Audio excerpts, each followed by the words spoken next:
Boy Scouts going. So, everybody light them up. It's Clevelandmoto Podcast. So, we're going to think episode 296 now, right, Sleepy? 296. 296. We're getting dangerously close to 300. And nobody's died. The Tricentennial, right? I mean, come on. We're going to have to do something special. Yeah, 3C. Yeah. That's a big deal. So 3C is pretty rad. Can't possibly tell you how excited we are to get to 3C. Hey, Phil, why is all this noise happening? Again, because we love it so much and COVID sucks, we're outside. Yeah. So we figured it's beautiful out. It's beautiful out. We need to take advantage of it. Man over here to Johnny. It's warmer here right now and more moderate right now than it is in San Diego. Right. And last week it was freezing. Yep. And this week it's like 70. It is. It's truly balmy. We're at 71 degrees Frankenstein. So high of 81 tomorrow and Sunday. A high of 81 tomorrow. Wow. Which means we're probably riding Sunday. Yeah. Well, gentlemen, I would say now that we're in a somewhat closed group, we're going to talk about that. Okay. So we'll hit that topic before we get too schlossed. To my left To what? Nick Devitto. Excellent. And Nick did drive the Veloster. Yeah, the I know. Earlier in the week I said, I'm riding the CT90 to the podcast, but I almost got mine out because I thought you were going to show up on it. Here's the thing. With the new Piranha motor, it gets to 35 miles an hour very quickly. It does. But it doesn't go much faster than that, or at least I don't want to rev it that Is this high. a 4-speed or a 5-speed? It's a 4-speed. It's a 4-speed. Yeah. Does it do 0 to 35 in one gear and then from 35 to 39 in the other 3 gears? It's not. You're not too far off. Yeah. No. So I ordered a 40 tooth sprocket. Original is 45 tooth. So hopefully that brings RPMs down to a reasonable and speed level. up. Because you got no shortage of torque now. Right. Compared to your CT90. Yep. Well, that's great. And it's fantastic that not even a week ago this thing was sideways in the back of a car. Yep. And now it's got a motor hanging in it. And a cracked frame. And a crack. I welded that and I ground it smooth and painted it because I'm a shit welder. Exactly. And I've been picking up food orders with picking up Chipotle. That's why they make grinders. Do you have a milk carton on the back yet? Not yet, no. Okay. I recommend going behind any of the larger grocery chains and getting the big wide bread. Ooh. The bread tote. Yeah. So the bread tote, zip tie that to the back of it, and then you can put 3 milk cartons worth of shit back. When I had my Suzuki SP200, I used to keep it under my girlfriend's deck. And I had He said deck. He said deck. Yeah, Deck. I had one of those the postal service totes. Yeah. Oh yeah, like, the postal service. Bungee corded to the rack, and one day the mail delivery person saw it. bungee corded something to a rack? Did she accept that? Wow. That was very weird of you. Hilarious. I liked it better when we were talking about our deck. Anyway, the postal worker saw this and tried to remove it from the motorcycle. And then went upstairs and knocked. It was this Amber's mom's house. Knocked on the door and she answered and the postal worker was like, "You can't have that. That's a felony," and stuff like that. But yeah, it's him. So you're right. I'm surprised Honda doesn't have I'm surprised Honda doesn't have a part number for the milk carton. Milk crate. They need to have exactly. a Honda milk carton that goes. No, right that's Kawasaki for the KLRs. They have a part number for that. Yeah. I made sure to get one from behind Ryder Dairy because on the side of the Ryder Dairy ones it says "Thou shalt not steal," and I put that on the back facing the people behind me as a ultimate sign of irony. Yeah. Don't steal my milk carton off my bike. borrowed. I've got like 6 of those, but they're all from Wisconsin dairies that Yep. were out of business 35 years ago. So they're authentic and stolen. Yeah. Statute of limitations is long got out on those.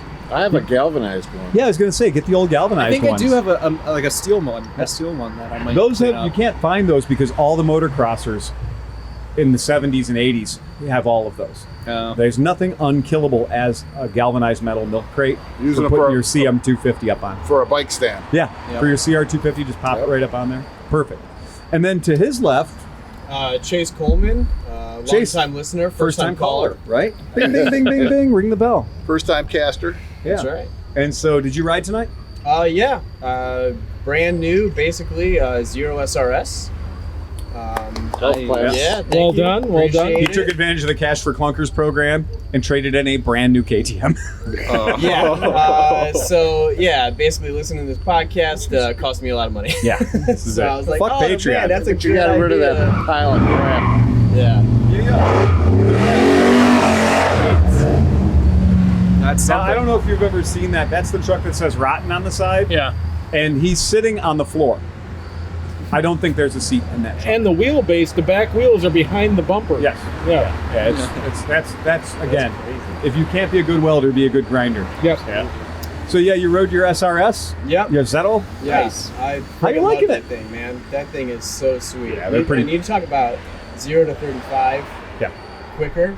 I mean, this thing is lightning fast. It's like a mini roller coaster at every stop sign. It is. I mean, it's so sweet. Are we living in sport mode yet, or are we still in the softer mode? No, I've tested it and almost killed myself first time. And I was like, all right, I'm gonna, you know what? That's enough for me. I'm good. Street mode it is. Street mode is Perfect. in the zeros. In the new zeros, they have this new mode called street mode. The old ones used to have eco, custom, and death, like eco, custom, and sport. Right. And in sport mode, it just turned the back tire into smoke. Right. That was all it did, because they didn't have traction control. So the old ones had ABS, but no traction control, which is kind of the wrong thing to have. Right. Like if you're going to have one of those two things with a zero, 114 foot-pounds of torque and a bike that weighs 350 pounds, just fucking have torque control. Well, on the new ones, they've got that Bosch bike stability control system, and it's fucking amazing. It's incredible to ride. Yeah. And so Incredible. when you ride the bike and you're like, oh my God, I think I would have died just then if it wasn't for so very smart computer. Yeah, yeah, Right? multiple times. Yeah, Yeah. It's not just that one time. You're almost afraid to go back and ride like your buddies' bikes and everything that don't have it, because you feel so stable on a rocket ship. Yeah. I mean, it's the future. Yeah, I will not tell you the thing I will never tell anybody who owns a Zero SRF or SRS is if you have if you are riding it in street mode, or if you're riding it in what I would like to call any of the safe modes, you have just as much safety riding it in sport mode, but you have more power. And the weird thing is, there is a point where you will put it in sport mode and you'll drive it around all day in sport mode, and you'll realize that you can just do everything faster than you're doing it now, and there's just the same zero amount of wheel slip. Do they And- still have the waiver you have to sign on the touch screen? On the touch when screen. you put it in the sport I'm mode? gonna put it in sport mode. Insert thumbprint here and bleed a little into this spot. But that's incredible, because I literally blow past every car Right. in like I've ever seen. Yeah. And I'm in street mode. In street I mode. could not imagine. Well, the problem giving with it, sport like, mode everything. is the bike will not relinquish traction. So the bike, as computer, is going to keep traction. The problem is the hard objects are moving at you faster now, so you have less time to react to them and move around them. There's nothing the computer can do from keeping you from hitting that pole or that Right. car that's stopping in front of you. And that's where you start to get that danger zone, because you're literally on a Tron light cycle now. And when you're on the Tron light cycle, you forget that I am 700 pounds of mass now traveling at an improbable velocity on streets that are occupied by other people. Fucking dangerous, man. Yeah. So, yay. Yay. Yay. Yeah. And besides that, the coolest thing about it is everyone who looks at you and says, "Oh my God, is your bike electric?" Yeah. Like, "Oh, I didn't hear you pull up. Like, what is that thing?" They have no idea. Like, It no is clue. You get a very warm feeling in the cockles when somebody says, "Is that electric?" yeah. Like, Every holy time, shit, is too. that electric? And you're like, yes, it is. And they're like, and now watch me disappear. Because once somebody says, is that electric? You don't know, but an invisible gauntlet was just thrown down.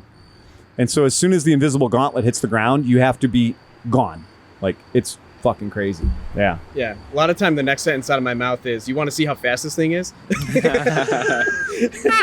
And a quick look over my shoulder, and I'm Yeah. like, "All right, let's go." So what you got there? It's not enough. Yeah, that's right. That's But it. wait, you're still in your break-in period. You can't really hammer it. You Yeah, gotta right. wait till it's broken in. So- You gotta break in your rings. You have to Hope break they your have the proper armature. cross hatching. You really got to get the crosshatch right in those zeros, or they don't perform for shit. If you don't break them in right, they suck. And to his left, Dan Kromke. Yay! Did you ride today, Dan? Yeah, I'm on the R90. Because you don't have a car anymore. I don't have a car right now, no. Look, okay, to people who live in Santa Cruz, that's not a brave statement. Knock has not had a car for a very long time.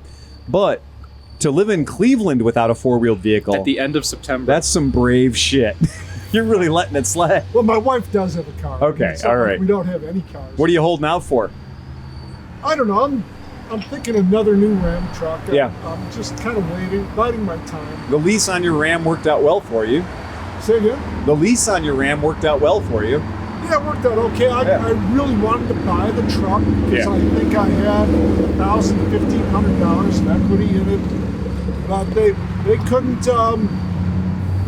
couldn't fix the leak in the back of the cab. Yeah. And if it rained hard enough, I had an inch of water in the underseat storage What the compartments. shit? And I'm like, if the professional leak fixing guy can't do it, if Scuba Steve can't fix it, can't do it. It can't be fixed. Right. If you need a car to borrow, I have plenty. Do you know? Yeah, that's true. If you do come up shy on a car and you need something, I think between a couple of us here at the table, we have 14 cars, 18 cars. My Subaru. Yeah, Thanks, but I don't foresee a need at this point. What if you do? Just we could ask. put any kind of weird thing under you. The I used to have a fetish for the Chevy Astrovans because the Chevy Astrovans had like the back door, the had these like Dutch doors where the main hatch would open up, but then there were two little doors that would open. I just thought it was fucking cool. And I always I had one for a job I used to work. Those are called the Dumbledores. The Dumbledores? Excellent. The Dumbledores. Fucking awesome. Well, apparently the Dumbledores never, ever stopped leaking. And dudes would RTV them closed.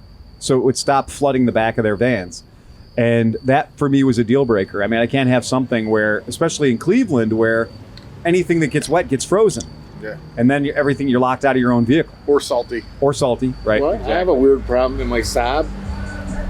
In the summer, it could rain 3 inches, not a drop of water inside the car. Right. In the winter, it snows a 1/4 inch. Yeah.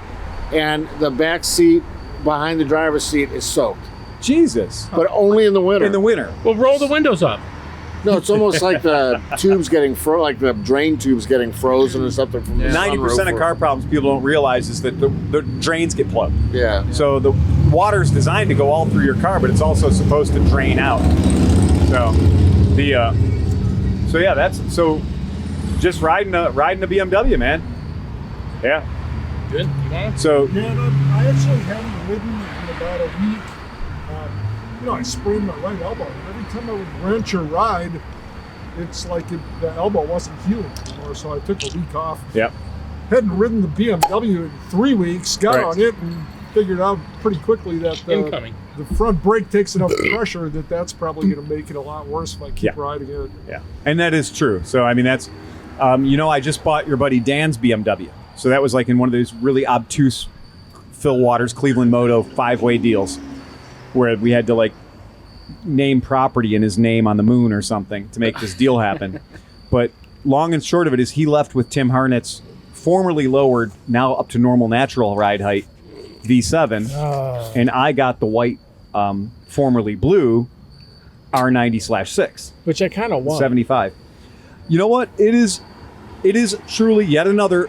You guys remember my R50 that I had for a long time, and I rode it, and it does everything the R50 did, which is be super fucking distinguished, but it has enough power to go on the freeway at 85 miles an hour. So that's the big difference. Where the R50, I'd get it up to 100 every once in a while, but it really didn't like it. Whereas this thing feels like 100 miles an hour is really no big deal. But the front brake of it, the front brake on that thing has got to be made by Pringles. Every time I touch the front brake, it's like go go go go go go go go go. Yeah. That's an upgraded front brake. It is. That's the handlebar master cylinder. So he's got a handlebar master cylinder on there from the 80s, as opposed to the master cylinder they hid under the gas tank, which was like the trick of the devil that BMW did. Take a master cylinder, something you might need to service every once in, a fucking century, and put it under the gas tank. So what goes from the lever to the master cylinder? A cable. Well, what if you saw up there? Amen, brother. You're not talking into a mic. I don't know what they were thinking. I don't know what they were thinking, but so did he give you a copy of the Bing Car Bible? No, he didn't. But I I've got can get a copy of it for you. Okay, I that's read good. it, Yeah. 2 nights ago. Yeah. Now I actually know how to start it when it's cold. Oh, okay. Because there you go. I didn't know you're not supposed to touch the throttle. No, you leave Use the enricher. He says, right. As soon as you touch the throttle, you're going to done. have problems starting. No, you'd better to turn the enricher off and just crack throttle wide open to start it, or use the enricher no throttle at all. You have to kill a chicken and pour the blood on it to get it to start. I think I read that in the manual. Real nice. It starts real good. The problem in this bike is the front brake. I mean, it's got a stainless steel hose, which is nice. It's got a modern stainless steel front brake line, but that front brake on a BMW of that era is literally just a shoe, a one piston. And it's just pushing like the old CB750s. That's what I was going to say. Yeah. So it's a really shitty front brake. So it's a chatty Cathy. Quarter miles Go open. get a Nissan. It's so bad. This is so loud. It is so noisy. I think it's the difference between a Thursday night and a Friday night. No, it's a difference really between is. an early in COVID night and a late in COVID night. Outside right now, nobody gives a fuck. In case nobody's paying attention, all restaurants are back open in Ohio. So and this street is apparently open to every car. There's no more social distancing, no more restaurant half capacity bullshit. Oh, really? Yeah, the bars will open. The bars will close at 10 p.m. still, but there's no limit to how close you can tongue fuck the guy next to you. And no more hospitals have capacity. That's correct. Right. That's true. You're exactly right. You know, we figured that our doctors were getting lazy. So let's fill those fuckers Let's up. ramp it up, baby. Shovel more coal on the fire. So Dan's left. So Dan's left.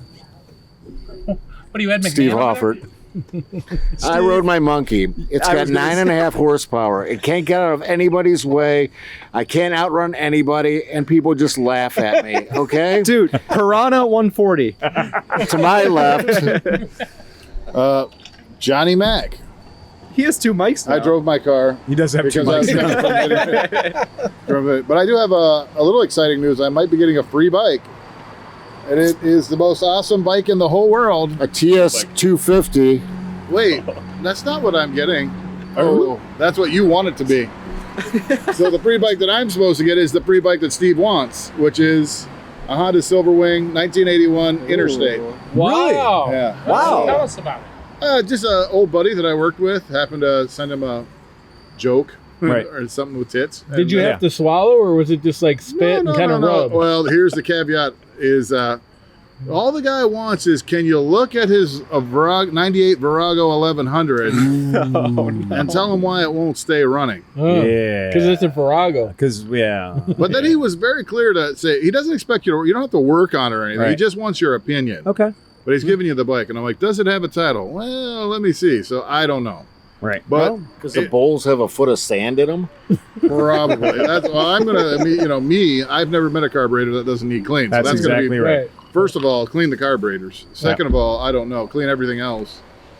Does it Third have of all, get rid of the Virago and get the Silverwing going, and you'd be better off. Does it have the cool pipes and everything still on it? And everything? The Silverwing, I have not seen or even seen a picture of it. I have no set of idea what pipes I'm getting. I don't know if it has the backpack, the cool little no passenger seat, but you've got a top box on it. I have one of those. Or maybe you have both, because you're supposed to have both. You're supposed to have a seat or the top box. Right.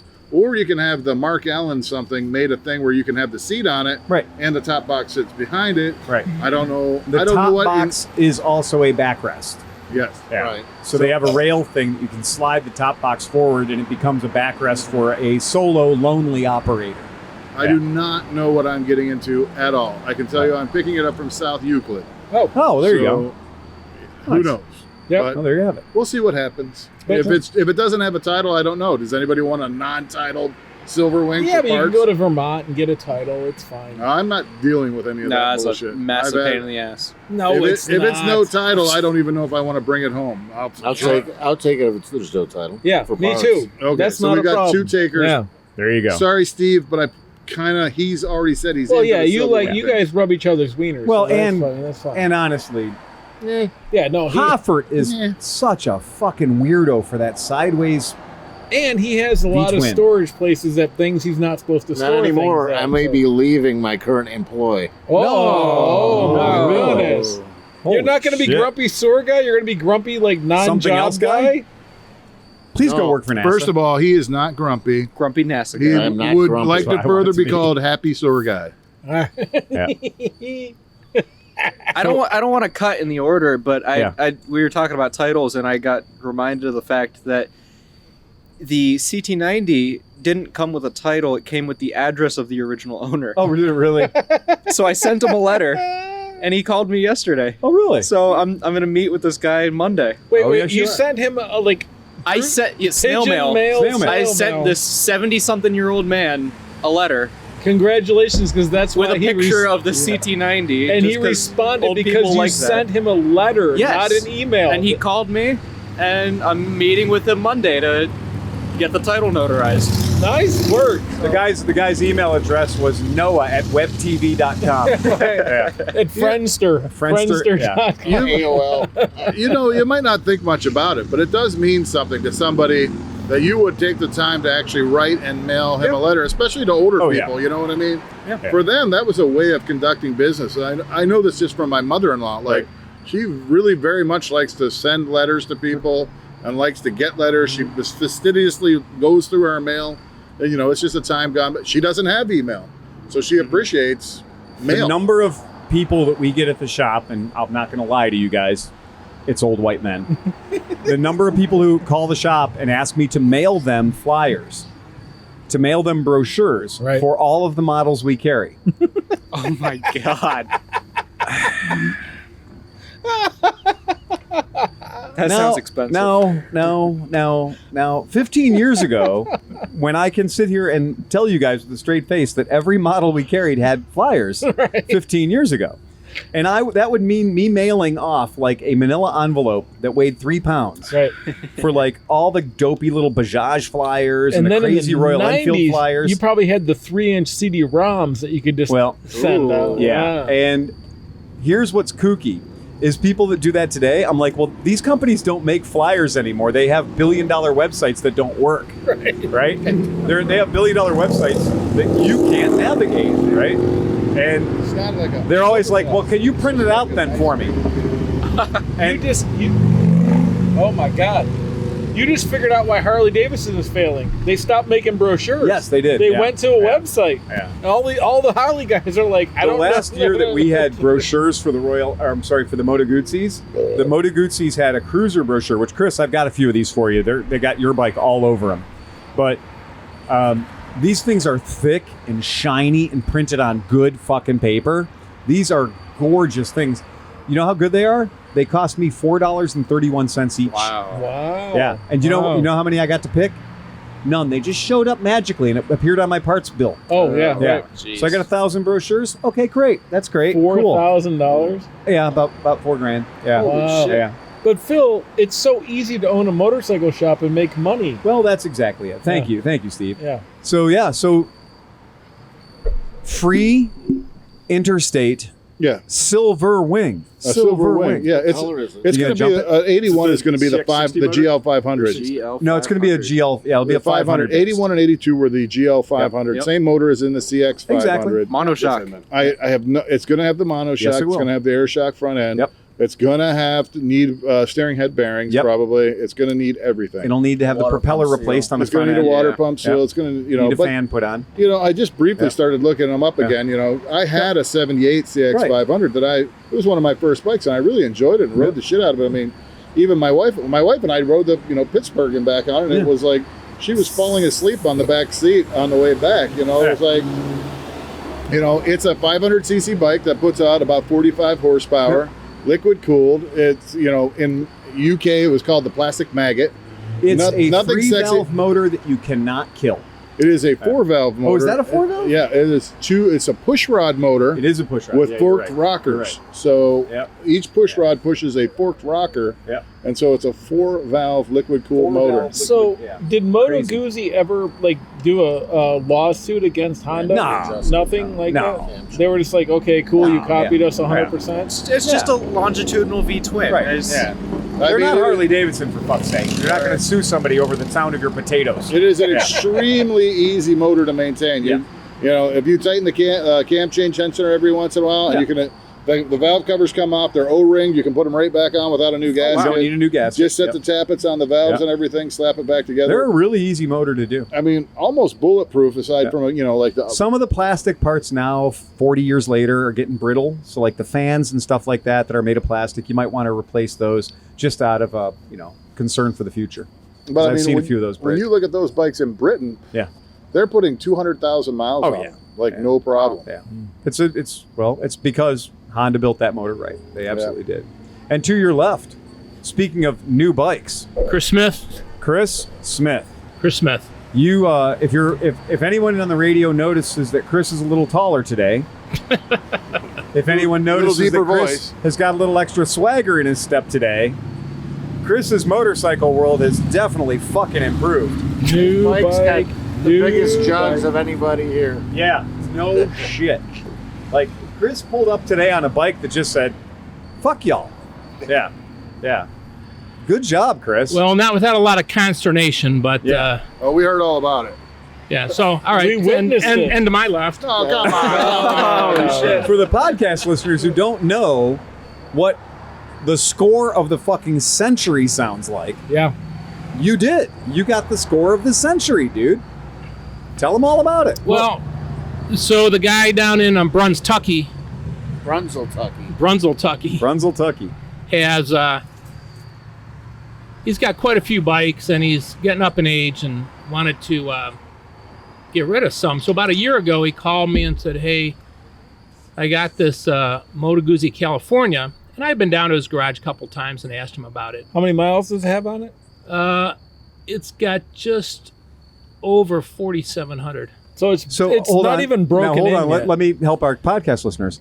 Is this the 2011 California that looks like a melted Coke bottle fell on top of a sideways motor? Or is this the 2014 and later California that literally is a giant two-fingered salute to Harley Davidsons? The latter. Yeah, it's the latter. That has you and McGregor sitting on it. Yeah. It's very pretty. That has a million torques. Yep. Yeah. So he asked me, "Hey, you're interested in the bike?" And I've always been pretty straight with him. I said, "Well, how much do you want for it?" He said, "I need to get 12 out of it." I said, "I'm not your guy." Right, yeah, fair so enough. Then last winter, he rode it and dropped it off at Sills, and they had it on consignment. And he spent over $20,000 on that bike. I mean, and I'll let you identify the upcharges on all that. But Sills had it for about 10.8, I want to say. Right. And I think when he took it out of there, he had it down to 8.8. Mm-hmm. So he calls me a week ago to say, "Are you interested in the California?" And I said, "Well, again, what are you looking to get out of it?" He said, $6,800. And I said, "Well then, oh shit, you got my attention. Yes, I'm definitely interested." My goodness. And so I said, let me come on down and ride it. I've never ridden one, and I want to make sure it's not too big for me and stuff like that. Yeah. So I went down last Saturday, and he's down off at 303, close to 42. So 3 of my motorcycle friends waited for me for like 3 hours at the intersection. And I said, "I don't know who that is. We don't know where the hell he is." But I finally got the bike going and rolled it down there. So with the exception of a few loose shields, Chris was like, "I don't know if I should buy this. It's making a weird noise, and I think it's broken." Yeah. And then I don't know what I said. I think it's broken. Yeah. But he showed up. You have literary license if you want. There was a heat shield that was slightly rattling. Well, so the way the Moto Guzzi's exhaust is built is the exhaust is a stainless steel exhaust. Right. But like all motorcycles in today's modern thing, nobody wants the exhaust to turn blue, the color of heat. Right. So they add another exhaust to the outside of the existing exhaust. Double-walled or something. So it's double-walled. Mm-hmm. And then when you get anywhere past the headers, when you get more than 2 feet away from the engine, then it's through the use of chrome cladding. Right. And so they just tend to put these chrome panels over the stainless steel and then hold them on with a number of little Allen head fasteners. And what happens is, can you imagine a hot exhaust expands and contracts like a motherfucker? Yep. And it does. And then you put a little tiny fastener through there that's only like an M2 or an M3 fastener. Well, it can't handle that much expansion and contraction. Those little screws back out. And even if you put a liberal amount of, Loctite on there, it cooks it. So... but more importantly, we were concerned because Chris was like, I don't know, the bike's great, I like it, but can this be removed? And we're all concerned about the fact that there's an item on it that might not be able to be removed. And it was basically the GIMP mask of license plate surrounds that had all the spikes and all the leather that anybody could ever want around the license plate. That license plate bracket, I've taken that license plate bracket. It is basically a rectangular cock ring with spikes coming out of it. The entire 360-degree perimeter. Now, they're affectionately called pike nuts. Pike nuts. So there's pike nuts coming out 360 degrees in every direction. And then right above it, he's got a Blue Lives Matter. Yep. So this guy, I can just picture this guy He likes unzipping his GIMP mask to lick a boot, real heavy, whilst wearing this license plate bracket around his neck, while he's pulling a carradine over there, just jerking it feverishly. With the bag over his head. Yeah, I can't possibly see this. As soon as you rolled that bike up, I was like, shame about the license plate bracket. Chris is going to need a whole new wardrobe. Steve. I want to thank Chris for letting me ride that bike last weekend and ringing it out on the freeway. Yeah. Yep. And as soon as I got home, I started looking at Gold Wings. Oh man, Steve, you rode F6Bs or whatever. F6Bs, Steve, you rode a lot of bikes that day. You also rode the Bandit that day. Oh, you did ride his Bandit? Yeah. Oh, I enjoyed riding the Bandit. Wow. Yeah, I rode his BMW for a while. Oh, you did? Yeah. Oh, you rode the police bike? Yep. The police Yep. BMW? Yep. Wow, that's cool. It's everybody described it as the most sedate motorcycle they've ever ridden. It was very comfortable though. The R1100? Yes. Yeah. So if anybody's ever R1150, yeah. interested, in the hands of the right person, an R1100 RTP is a fucking weapon. Yep. I mean, it's remarkable how good they do what they do, but in a daily driver scenario, it's like a PC800 that's been eating too much. So you have to whip it. You do have to whip it. And so, DR650 coming along. Oh yeah. Yeah. Oh yeah. so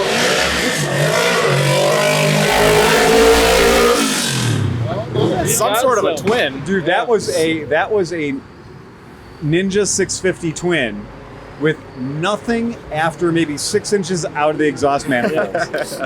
see the 1150. I want to describe it like a nice looking woman with very large Cans. Tracts of land. Yes. Are you saying it's a Kim Kardashian? No, but I'm saying this is the way the bike Arthritis in operates. both of his hands. Right. Yeah. So when they're walking, it's nothing can be better. Right.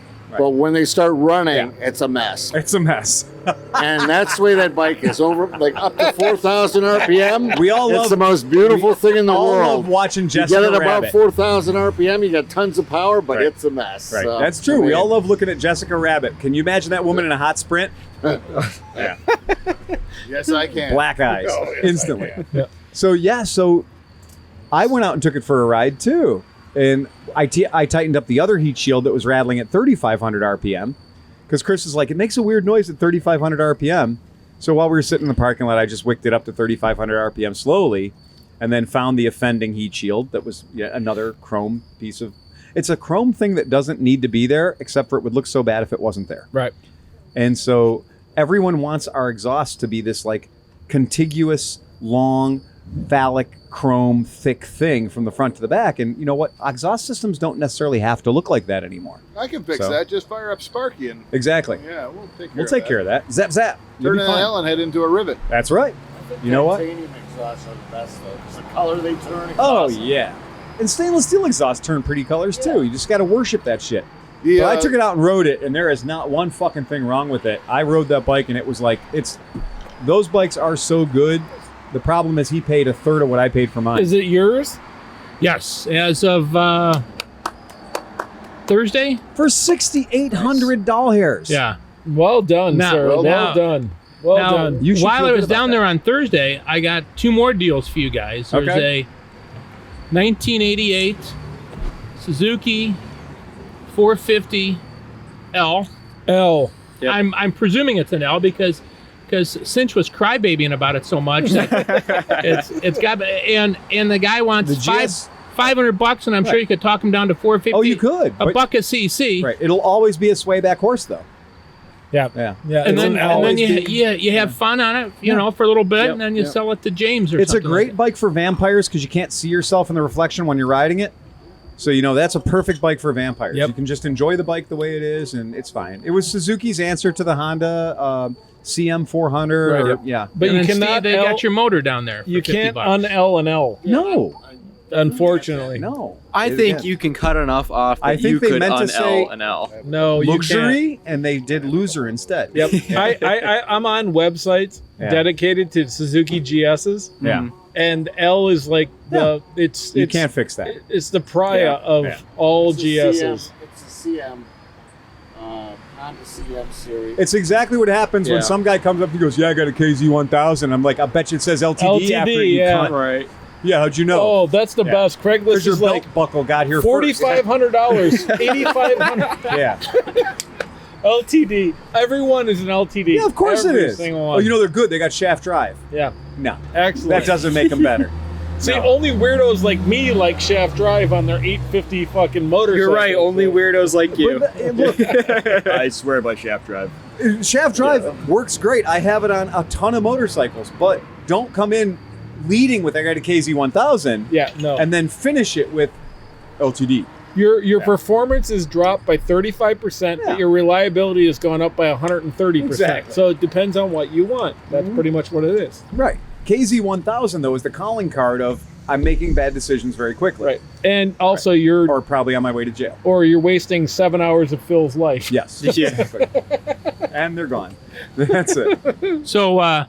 So Mr. Hoffert tells me when he looks at the bikes, well, you're going to have to sell your Concourse and your V7, and you're going to have to sell your Drifter. I would have said that you have to sell the Concourse and the Drifter because they're redundant now. The V7 is not redundant. Well, yeah, you're right. The V7 is not redundant. The V7 is not redundant. And you've joined the Moto Guzzi club, so you might as well stick with Oh Moto shit, Guzzi. that's true. Fuck yeah. You could be at the You Moto could have Guzzi an rally only right Guzzi. now. Yeah, you're right. That's happening this weekend. It is this weekend, yeah. But you need your walker, and you're going to have to strap it onto your new bike. No, all he needs is red suspenders. Yeah. Red suspenders, and you're in. I don't know White if you hair. want a majority of Italian bikes though, or Italian vehicles. That's no. Yeah. I mean, I'm telling you, that's. And this is coming from a guy whose last name is Devitto. I was gonna say. Well, no, this is coming from experience. At a point in my life, about 6 months ago, I had a majority of Italian vehicles, and it wasn't good. It was not good. So Nick, can you be here an hour and a half? Well, let me look out in the driveway. Maybe not. No way. So the comment that I got a couple of times from Harley Davidson people looking at the Moto Guzzi Right. is, well, where are you going to get it fixed? Right. And I thought to myself, I don't need to. I won't have why to. is a Harley guy only thinking about getting his Why is vehicle that the fixed? primary motivation anytime I talk to anybody ever? Yeah. In my 20 years of doing business, I love that because my usual answer to people is, what kind of car do you drive? And they're like, we got a Ford truck. I'm like, great. When was the last time you had it at the dealer? Oh, dude, I never go to the dealer. We're going to go to the dealer. They rip you off. So we're going to the dealer. I was like, then you answered your own fucking question, pal. Look. Dealership. Right. The whole thing is these guys are talking out both sides of their mouth. On one side of the mouth, they're saying, oh, I would never take my truck or vehicle back to the motherfucker who sold it to me and ripped me off with F&I charges and a dick in my ass and everything else, and I left there bleeding. But then he's also saying, well, you can't own that because there's no dealership on the corner of your street. You can drive across America, Harley dealer to Harley dealer, and never run out of gas. Every 50 miles. Exactly. It's a guaranteed coverage thing. I'm not saying Harley Davidsons are bad. I've owned a couple of them, and I have one now. I have two now. But they're not bad motorcycles. They're absolutely not. But the faulty logic of the reason it's good is because there's a dealer everywhere is bullshit. That just means a non-stop supply of T-shirts and dog bowls. Well, there won't be that many dealerships in India anymore. No. And two Chris's left. Okay, we need to So, here, finish hold this on. first. Yeah. So, a brand new member of the podcast. Another a traveling ambassador. So, tell us who you are, where you're from, and why you're here. My name is Chris Allunario. Perfect. Yeah. I'm from Jersey. He will never own an Italian bike either. I don't know about that. The Tuono, when I pay off my house, is in my future. I think. Good idea, bad idea. No, it's a bad idea. If you don't have a race team, a Tuono's a bad idea. Fair enough. But it's a good idea if you have the money. Yeah. Yeah. Yeah. If you've got the money and you've got a race team, I'm going to strongly recommend all the Aprilia motorcycles. Yep. Yeah. Yep. All right, fair enough. But I am on a road trip to the Midwest from New Jersey. I just rolled over 3,000 miles earlier today. On this trip, right? Yep, on Good this job. trip. Well Nice. done. Well done. The bike is going to roll over 25,000 overall by the time I get home, so still fairly young. What bike? What bike? Is a completely wretched Kawasaki Vulcan 750. No, you have to give the vintage. 2001. Yep, it is. It's a 20-year-old Kawasaki Vulcan 750. Yes. Even if it was a newer one, the last time they produced that was, I think, 14 years ago. Yeah. Honestly, great bike, minus the fact that in my ownership of it, in I think 12 or 13,000 miles, somewhere around there, I've put in 8 stators. So little did I know when I bought the bike that was going to be a regular maintenance Do item. you carry an extra one with you? I have 2. Oh, Yes. well done. Well done. But on the bright side, if it was a 1500, you would have put in 8 second gears. That's true. Yes. That's exactly right. Knock on wood, I have not needed either of the stators, actually due to Phil's recommendation. So I'm currently working my way through the old podcasts. I'm about 2 years in the past. Went to Rick's. You bought a Rick's stator. Yes, I bought a Rick's. I had heard mixed things about them. There was an old company that used to make them. They were a little more reliable. No longer in business, but so I do have to thank you for that. Reliable. Actually. On day 2 of my trip, actually, I'm going to preface it with I am perfectly fine. My feet hit the ground. Nothing else did other than the bike. A guy turned out in front of me. Someone in the right lane was turning right. He didn't see me. I was able to slow down, obviously, quite a bit, but I did get into my first collision. But as I said, I am perfectly fine. Not even a bruise on me. Are you a gear guide? Are you wearing gear and stuff? Motorcycle jeans, textile jacket, gloves, Snell-rated helmet. Yeah, he showed up. He was that gat like a motherfucker. Yeah. Well done. Well done. Yeah, thank you. Wow, he had DVD screens in his saddlebags pointing out at us. He did. Did you see that? He did. He had TV LCD panels, I think he was playing porn. and he had it was the 36-inch front wheel donk. Yep. Yeah, that was interesting and loud and disgusting. I've never actually said I think he's got children chained up in his basement before. But I think we should follow him. Yeah. Dresses like a clown, too. Well, the bike, Yeah. Okay, so go ahead. you didn't kill yourself, and you got Fortunately. back on the bike. Yep, got back on the bike. Bike was okay, nothing damaged. It's seen better days. Phil saw it earlier. I have I did pictures see I it can earlier show today. later. I wouldn't ride it. Yeah. I would not let anyone else ride it. I would But- even say that bike might not be safe at Mid-Ohio. Oh, really? Wow. Wow. Yeah. Like I said, is the And most. that's a pretty high standard. It's a pretty high standard. What do you weld it? Yeah. What's wrong with it? So at this point, so the front forks are bent. Mhm. Normal riding position, Yep. neutral. Yep. This is exaggerated, but I'm riding like this. Yeah, for those of you that can't see, It's a little my bit flying superhero yes, pose. my right arm is pulled back a Yep. little more towards me. My Yep. left arm is 10. pulled forward. It's crabbing. It's Yeah. You know what the weird thing is? I watched you when you pulled out. The bike is going straight. Yes. So the bike is going straight. Mhm. But the triples are tweaked in such a fashion that you're not going straight. Correct. But the bike also has a 3 inches shorter than factory wheelbase. Yeah. So however you did that, it's kind of magic because both of your front forks are not bent the same amount. So the left fork is bent more than the right fork. I don't know how bent the right one is. I know Right. the left one The is left one is for real. Looks very like a bent. fucking banana. Yes. Yeah. No speed wobbles. Right. The right one doesn't look as badly bent. There's a bend there, but the left one's really bad. But somehow, the damage or the twisting at the top of the triple clamp makes up for the asymmetrical forks. Wow. And somehow, I don't know, but I watched you pull out, and the Magic. thing tracks straight. Yes. You know Isn't what? nature Maybe- beautiful? Absolute magic. Yes. So what you got to do is loosen up your triple trees No, I actually and think spin the forks around the other I way, think if and then I you'll touch- gain some wheel length. like the kids when we were little kids and we'd take our banana frame bikes we take our bikes with the banana seats and we just take forks and weld them to each other until we had a chopper. And then you can adjust your alignment by just cambering the forks whichever way works the best. I was thinking at first when I saw it, I was like, okay, well, we do the thing at the shop where if somebody's had a minor collision, we loosen the triples, let the bike find its natural center, and then tighten everything down again. Minor incident. But then I was thinking with your bike, if we did that, that would be the worst thing. I thought so too. I was at first thinking I want to get it checked out. The ride from Illinois to Madison, Wisconsin was obviously very nerve-wracking. Yes. No shit. Yeah. I tested no speed wobbles. So that, that's what I was concerned about. But I decided if it made it there, it made it up to Fargo, North Dakota. Right. If it made it that far, and at this point it's been 2,100-ish miles since then, it's broken, but if it's not broken, don't fix it. If it's not, it's starting to settle in for you? Yes. I almost don't want to get it fixed. I was going to say, but here's the problem. What do we have for to drive home tonight, Johnny? I do really believe that if he were to grab a fistful of front brake, the bike would instantly 180. Like, I really believe that if everything on that bike compressed at one time, it would be like trying to straighten out a banana. Something would crack. Rake is done? I mean, his rake is like zero? Yeah. I have a couple photos. I think I got a picture of the...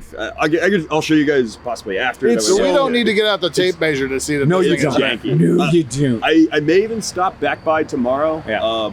And if anyone is around, you can. Well, the funniest thing is that his tire wear, which is excessive, his tire wear. I'm also running. He's running the smoothest, smoothest Shinkos I've ever seen in my life. In fact, I would say that in most of the states we would have to call them slicks for off-road use only at this point. They're competition tires, but they are burned evenly. They are the fucking most evenly worn tires, edge to edge. Like beautifully worn. No cupping, no cupping at all. Wow. All right. And the only reason I didn't get a tire change is I did order a spare set of tires before the trip. Decided to kind of be an idiot and we'll just run what I got. Yeah, and I'm sticking. I mean, with so how many miles do you have on the Shinkos that are on there right now? I would have to check the exact amounts on my maintenance spreadsheet, but I want to say between 12 to 14,000 ish. So these Shinkos. That's how you start a fucking trip. They owe me nothing. Yeah, dude. It's crazy. You see people all the time who have bald tires. You start a 3,000-mile trip with 12,000 miles on your Shinkos. It was not in the middle anyway. To be fair, it was 9,000 at the beginning, and I said, if I still have treads in Fargo, I'm going to make it. So he has the saddlebags on the back of his bike, and he's got 2 little saddlebags in the front for his balls. I see people on the road all the time that have bald tires, and I never expect them to say the words maintenance spreadsheet. Yes. And he ordered them, though. That's the thing. Like, he's like, yeah, I need tires. And he's like, nah, I'm going to leave for a trip. Exactly. I mean, I love the fact that dudes are like, I will spend $3,700 for my bald head, but I won't even spend $300 on my bald tires. On my bald ass tires. Yeah. Well, you know the way I am. I change my tires if there's one hair.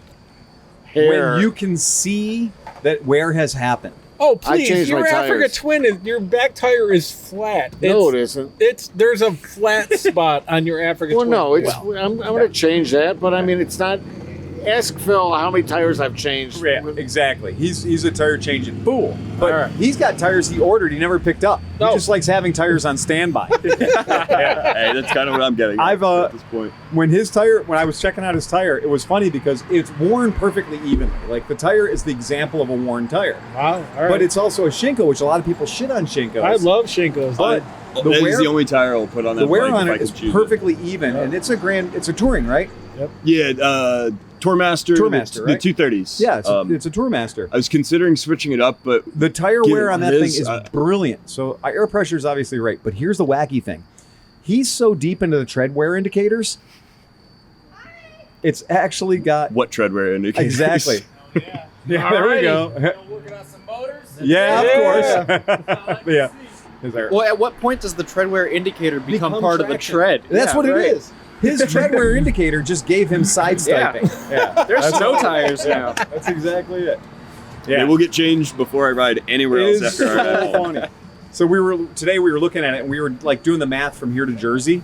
So we're like, okay, here to Jersey is probably 500 miles. Right. I think it's like 300 or 400 to my house. So it's if I see a single, and I check every single time I stop. And we looked at him. We were like, he's gonna make it. He's gonna be fine. If I see a belt, because we've seen tires on cords go 300 miles. Right. Yeah. Right. But what people have to understand is when you can see a cord, then it's more fun to slide and do burnouts. I'm just saying. When you can see cords, you can penetrate that thing with a stick. Yeah, like you can. A twig can penetrate that tire.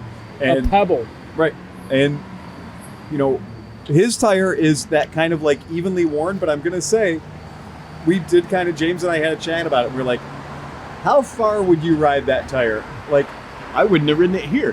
Right. And I was like, that tire, the way it looks right now, I'll bet you I could get 1,000 miles out of it. Oh, wow. Well, but then, but realistically, then we're like, okay, but 1,000 miles at 75 miles an hour.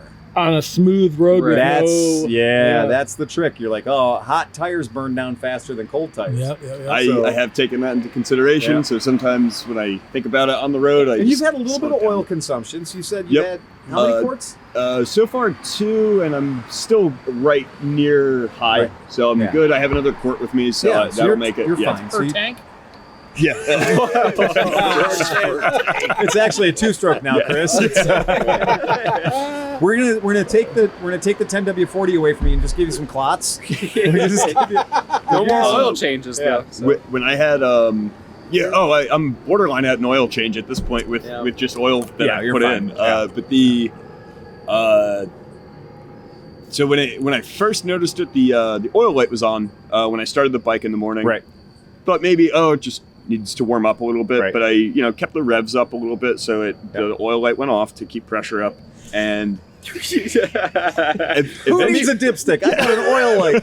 If my oil light was on, I'd shit myself. Yes, you would. Right. If my oil light was on, I would not keep revs up. No. I'd do you the keep opposite. it up. You keep it up until you know what? If you the leave light it goes to left, the oil light goes out. It's science. You That's with science. You can't argue that. It's obviously working. If I don't have enough oil, I want more pressure. Right. I was gonna make it to the nearest auto parts store, but thank you, John. When I realized I need to keep it at 6,000 RPM. Whoa! Yeah, that is a big ask for a V-twin 750. Yeah, really not good. I think it redlines at 7,000, 8,500 or something like that. So the barrier clearances are now like Harley-esque. Yes. So I just got to the nearest gas station, and I said, got called by Harley's lawyer. I would put fucking cooking oil in this right now, just so I can get it to the nearest place. Anything that's viscous. I want to see what happens. You'd be fine. I think it's a very good motor.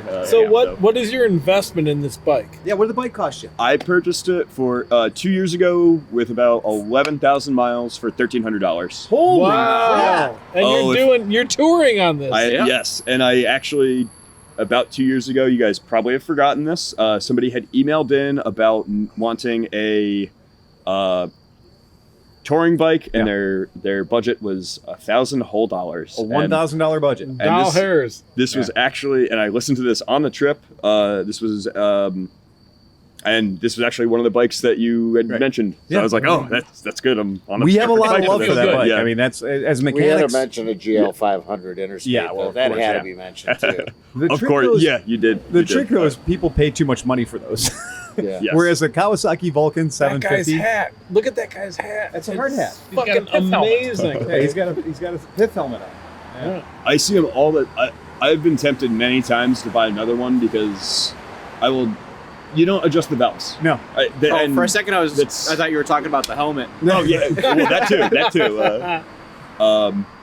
But yeah. Also, if you guys are interested, I could go through my entire little bike history that I have. Go ahead. Yeah, quite a few. So wait, let's go back. I don't want to take over everything. No, you can. So let's go back and give us your name and how you found the podcast and why you're here. Okay. So my name is Chris Allunario. I know it's a handful. Found the beautiful name. Thank you.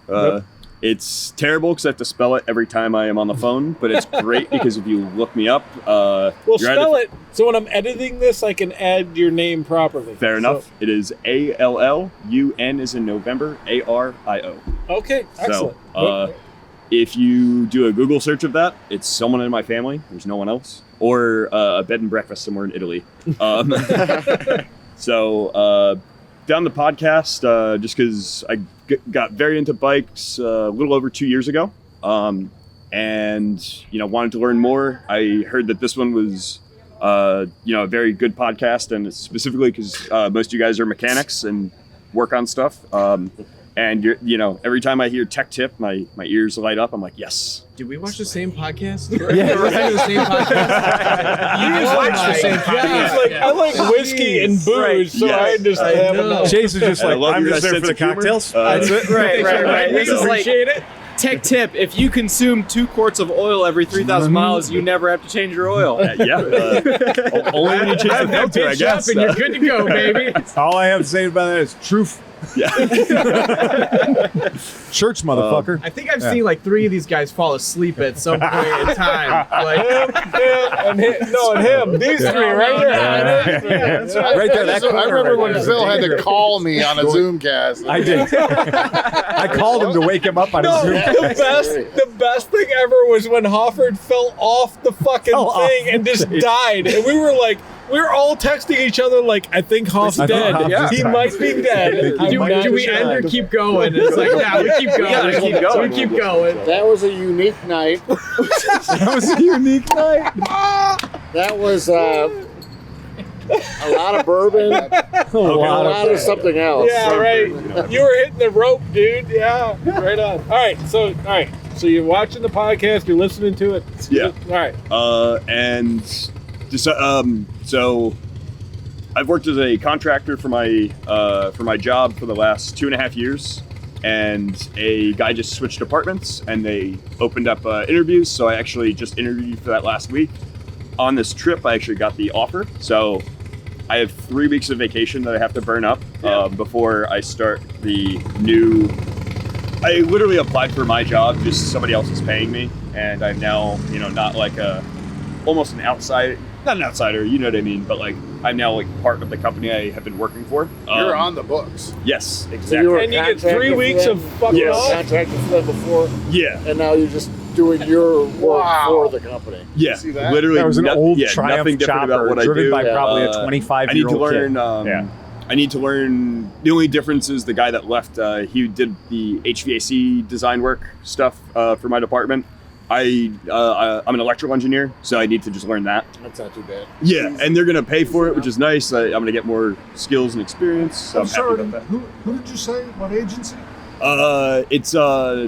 It's BAE Systems is a big defense contractor. No shit. So yeah, very good company. I'm very happy there, obviously, because I am leaving as a contractor to work directly for them. I feel like they're really lucky to have you.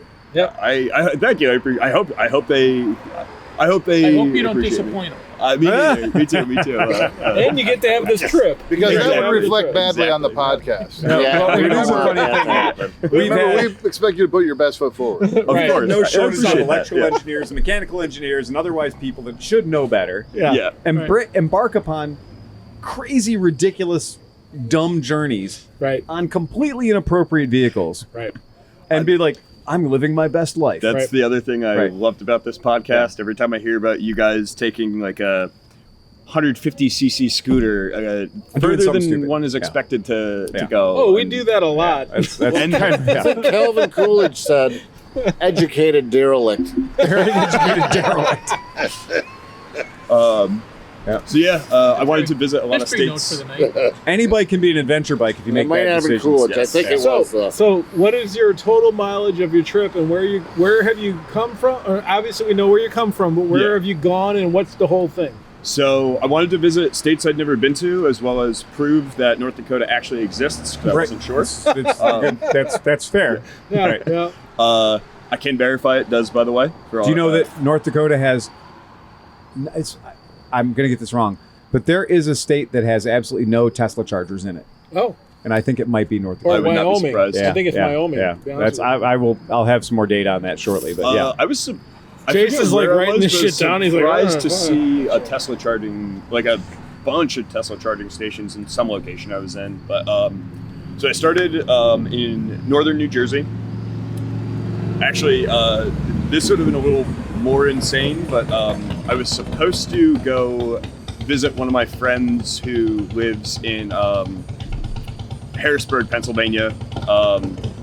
The Saturday that I started last Friday. I was supposed to visit him on Saturday. So what I'd considered doing is I have every other Friday off through work, which is why I made a joke to my boss. I can never leave that job. I have a 3-day weekend every other week. Yep. I was like, somebody up top decided that because they know that somebody will look at that and say, I can't leave. I don't care what they do. But I was considering actually taking one of my other bikes to my first track day on Friday, riding it 2 hours down, track day, 2 hours back, 3 hours the next morning to Harrisburg on the Vulcan, and then starting this trip. Basically, starting with an exhausting track day. I'm glad I didn't do that. That would have been even worse. What bike would have you have used on the track day? I have a 2013 ZX6R. Gotcha. So, Other question. What part of northern New Jersey? near Wayne. Okay. Okay. Yeah, it's My buddy lives in Maplewood. in Morris County. If you're familiar. I'm not super. Okay. I used to go out to New York City every 2 weeks, but It takes me about the fastest I made it to the tunnel is about 35 minutes, and Gotcha. that means I think it's like 20 miles. But yeah. Don't traffic. let Nick. He's a huge heroin addict, and his dealer was in New Jersey. So he okay, used to right, drive. right. Probably He's my also an neighbor. electrical engineer, so Yep. Oh, yeah, okay. yeah, you'll Excellent. have that. Yeah, So just on a side note, it was funny to watch that Harley Davidson pull up to the light, and I was watching the LEDs on the board there, and all of a sudden it went from the normal, and then it started going. I'm like, look, it's a low speed tachometer for that. That's a low fucking- speed jack. Yeah. And then did I miss any questions that you just asked? I can't remember. No, I think Yeah, you're on yeah, target. fine. Yeah, on What was your target. first All right. motorcycle? Your all your Ooh, yeah. motorcycles. First motorcycle, and you guys may disagree with me, but I am going to say, in my opinion, at least of the ones I've ridden, and I can't imagine liking anything more, a CBR 600 F4i. Yeah. Oh, I great think bike! Great bike. They're You can't great beat bikes. It's fuel injected, for fuck's sake. That was your first bike? That was my first bike. Wow. Not the best one to start on, I know. No, terrible bike to start out with. But I knew what I was getting into. I mean, Yeah. I was 27. Yep. So I kind of, if I had started on that at 20, Right. I would not be here today. I would be in a hospital bed somewhere. That's a eating lot tuna or of something. bike for the amount of money that you would It pay is. for it. Yeah. But it's a Honda, I got so it for it's $3,000 in the peak of the season, which I think was a pretty good deal. But that Yeah. the fun thing is that is the most money I have spent on a single motorcycle. Wow. Okay. Yeah. So that was my first one. When I was learning, I just kept the RPMs low because Yeah. it doesn't create No, much they're power not until up scary top. if you Yeah. don't make RPMs. Yeah, if you keep the RPMs low, they're just a But bike. I- Yeah. they're a good bike. They're just a Right. solid bike, man. Yeah, and there's a guy out there that has, I think, 325,000 miles on it. I don't doubt it, yeah. Original motor, Right. original clutch. Wow. Yeah, Man. It's a Honda, man. it's Yeah, that's true. incredible. Honda, dude. So That's true. that bike is not leaving my garage Yeah. unless something bad 90 happens to we it. also Yeah. there's a big thing in the world that says like Hondas, they're great, but they tend to be boring. No. Somebody's Not going to have that to get one. pregnant Yeah. before that thing leaves your garage. Yeah, that's That would have to be a couple times. You're though. gonna have to sell that bike to buy diapers. That's gonna be the only way that bike leaves. Yeah. Chase, what was your first bike? Was your first bike the The KTM? KTM 390 Duke, yeah. Okay. Yeah. Yep. And that's another one. You're like, that's another really good. That's a legit first bike. I did. I Oh, did wait, months. Oh shit! Happy Surrey. Yeah. What year is your 390? It was a 2019. 19. Yeah. Okay, It's so brand new. Yep. very This recent. is a brand new fucking bike. Yeah. I did a ton of research. Yeah. You know, a lot of people said don't be scared to get a 500, 600. Right. I test rode a Grom. That thing sucked. I hated it. They have their place. They They're not do. a good They do. bike. It wasn't It's nice if you live on a small island. Yeah, it wasn't the type of bike that I wanted to drive to work every day, you know, and learn how to ride on. No, of course. My brother and his friends have them to do wheelies in parking lots, and you know they put sliders and stuff on them, and you know. Or you can be old and fat and just ride them to podcasts. And, Right, there you go. Yeah, there you go. But yeah, I did a ton of research. I think you did. That's okay. Yeah, they did. I'm starting to get grumpy. And for the amount of money I paid for it, I thought it looked badass. Yeah, it's a beautiful bike. It's fucking great It looks so cool. That's just like the one that you have in the showroom. It's the facelifted model. Well, that was it. It's right, gone now. right. Yeah. Oh, It's gotcha. gone. Yeah. Yeah. So that was the one because I had a 2018 model that came in just prior to his that I had sold twice. Yeah. So I sold it to a gentleman who Was that the one that we test drove? Yes. Okay, Yeah. gotcha. The one that No. sounded like a No, that engine was a box of rocks in it. 2015. Okay. So that was the 2015. That was the one that overheated. that we had. That Yeah. somehow 4,700 pounds of guys riding it as hard as they could in 21 minutes made it overheat. Yeah, right. Go figure. Well, the Yamaha whatever didn't The R3 overheat. Didn't overheat. The right, Honda exactly. 300 The Honda didn't overheat. Right, that's it. But as soon as everybody got, including Johnny Chrome and Johnny McElfresh, Right. when they got as soon as they got on the Duke, you could see what they all did. They were all like, "Game on! Yeah. We're gonna wheelie this thing." Duke, it was already overheating. I'm like, You got to take the Duke. I don't want it to blow up on me. No. I don't want the hot potato. That was it. It was a game of hot potato because I know that Johnny Chrome took it out there. I saw him trying to wheelie it in the parking lot, and asking a KTM Duke to wheelie Johnny Chrome Right. is not really good. Yeah. You He's need to not have a a much small guy. longer lever. Yeah. A And much to be, longer lever. To be fair, Yeah. To be the Honda was not going to wheelie. No. Even the Yamaha Twin No. was not going to Well, wheelie. especially when the rider is the same weight or more As than the the bike. motorcycle. Exactly. So that's usually Physics comes into the play here. The Spade was a way better bike. The Spade. Oh, I forgot about the Spade. The Spade The was also in Spade. that. Yeah. That's the bullet that Steve Sleepy Cinch dodged. Dude, I wanted that bike He so wanted the bad Spade so hard. until you got the TNT Until I got the 135. TNT and that was then it. I was like, Fuck, what Spade? yeah. Who's Spade? I don't know. But I have 1,000 miles on the TNT, and Yeah. I love the bike Hey, it's a still. fun So, bike. yeah, it's fuck a yeah. really good bike. Yeah. Have you met the Benelli 302? No, that's next. I have That's to get what I that was gonna next. say, yeah. That's what when he was talking about, the 390 Duke. No, he's got a Have fucking you- SRS for fuck's sake. I know, but you always need another bike. Yeah, that's true. So Chris, do any of your And buddies plus listen to the podcast in Jersey? Not to my knowledge, but I'm sure I'll find out. Oh, yeah, What the fuck are you doing then, for Christ's sake? Get going. Say something controversial. You'll find out real fast. So you found the podcast how? Looking online for something to listen to because I like to ride a lot. I typically ride alone. He typed in drinking podcast. We were Yeah. the first one that came up. Right. Maybe he fell for that. We were number one rated podcast. Number one rated podcast I in may have America, Drinking and motherfucker. falling asleep at The- home. And, Yeah. and you know Among what? cheap motorcycle Here I am. I enthusiasts. don't regret a thing. The motorcycle men are in New Jersey.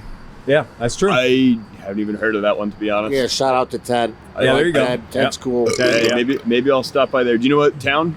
And what? Do they have What a exit? mechanic shop as well? Yeah, what exit? No, they don't. I don't think they have a shop. The guy's Okay. in a band Okay. with his Okay. brothers. So I mean, He's in he's Caldwell. pretty cool. Oh, I live fairly close to Caldwell, so. And 1 hour and 20 minutes in to his left. Skin sleeping. And I almost killed myself about So- 37 oh, okay. times on the way here. Again, we talked about you normally show up to the podcast on a TNT 135 Right.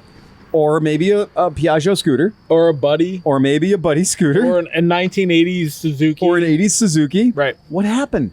So my Super Tenere was very sad and lonely. Yeah. And I went to start it, and it was like, blah, blah, blah, Oh, all the blah, blah. electrons had gotten old and tired. And they were like, you Yeah. suck. And I was like, oh, okay, I'll ride you tonight. Right. And then I forgot that it has a lot of horsepower. Just to warm the battery back up Yeah. again. Yeah. And I forgot about all the horsepower and torque and And 1,200 modern CCs. Yeah. Modern Yeah. bike. Yeah. And so today, apparently, Fuel injectors, plural. everybody was out driving 30 Yes, they were. everywhere. Well, and as we're hearing on the podcast, everybody's out today. Friday evening. everybody's out It's a driving. beautiful night. Yeah. So I did a lot of things that you shouldn't do. Okay. and I did a lot of near misses and a lot of like 130 and 120 and 35s. Oh shit! Jesus And- Christ! It was.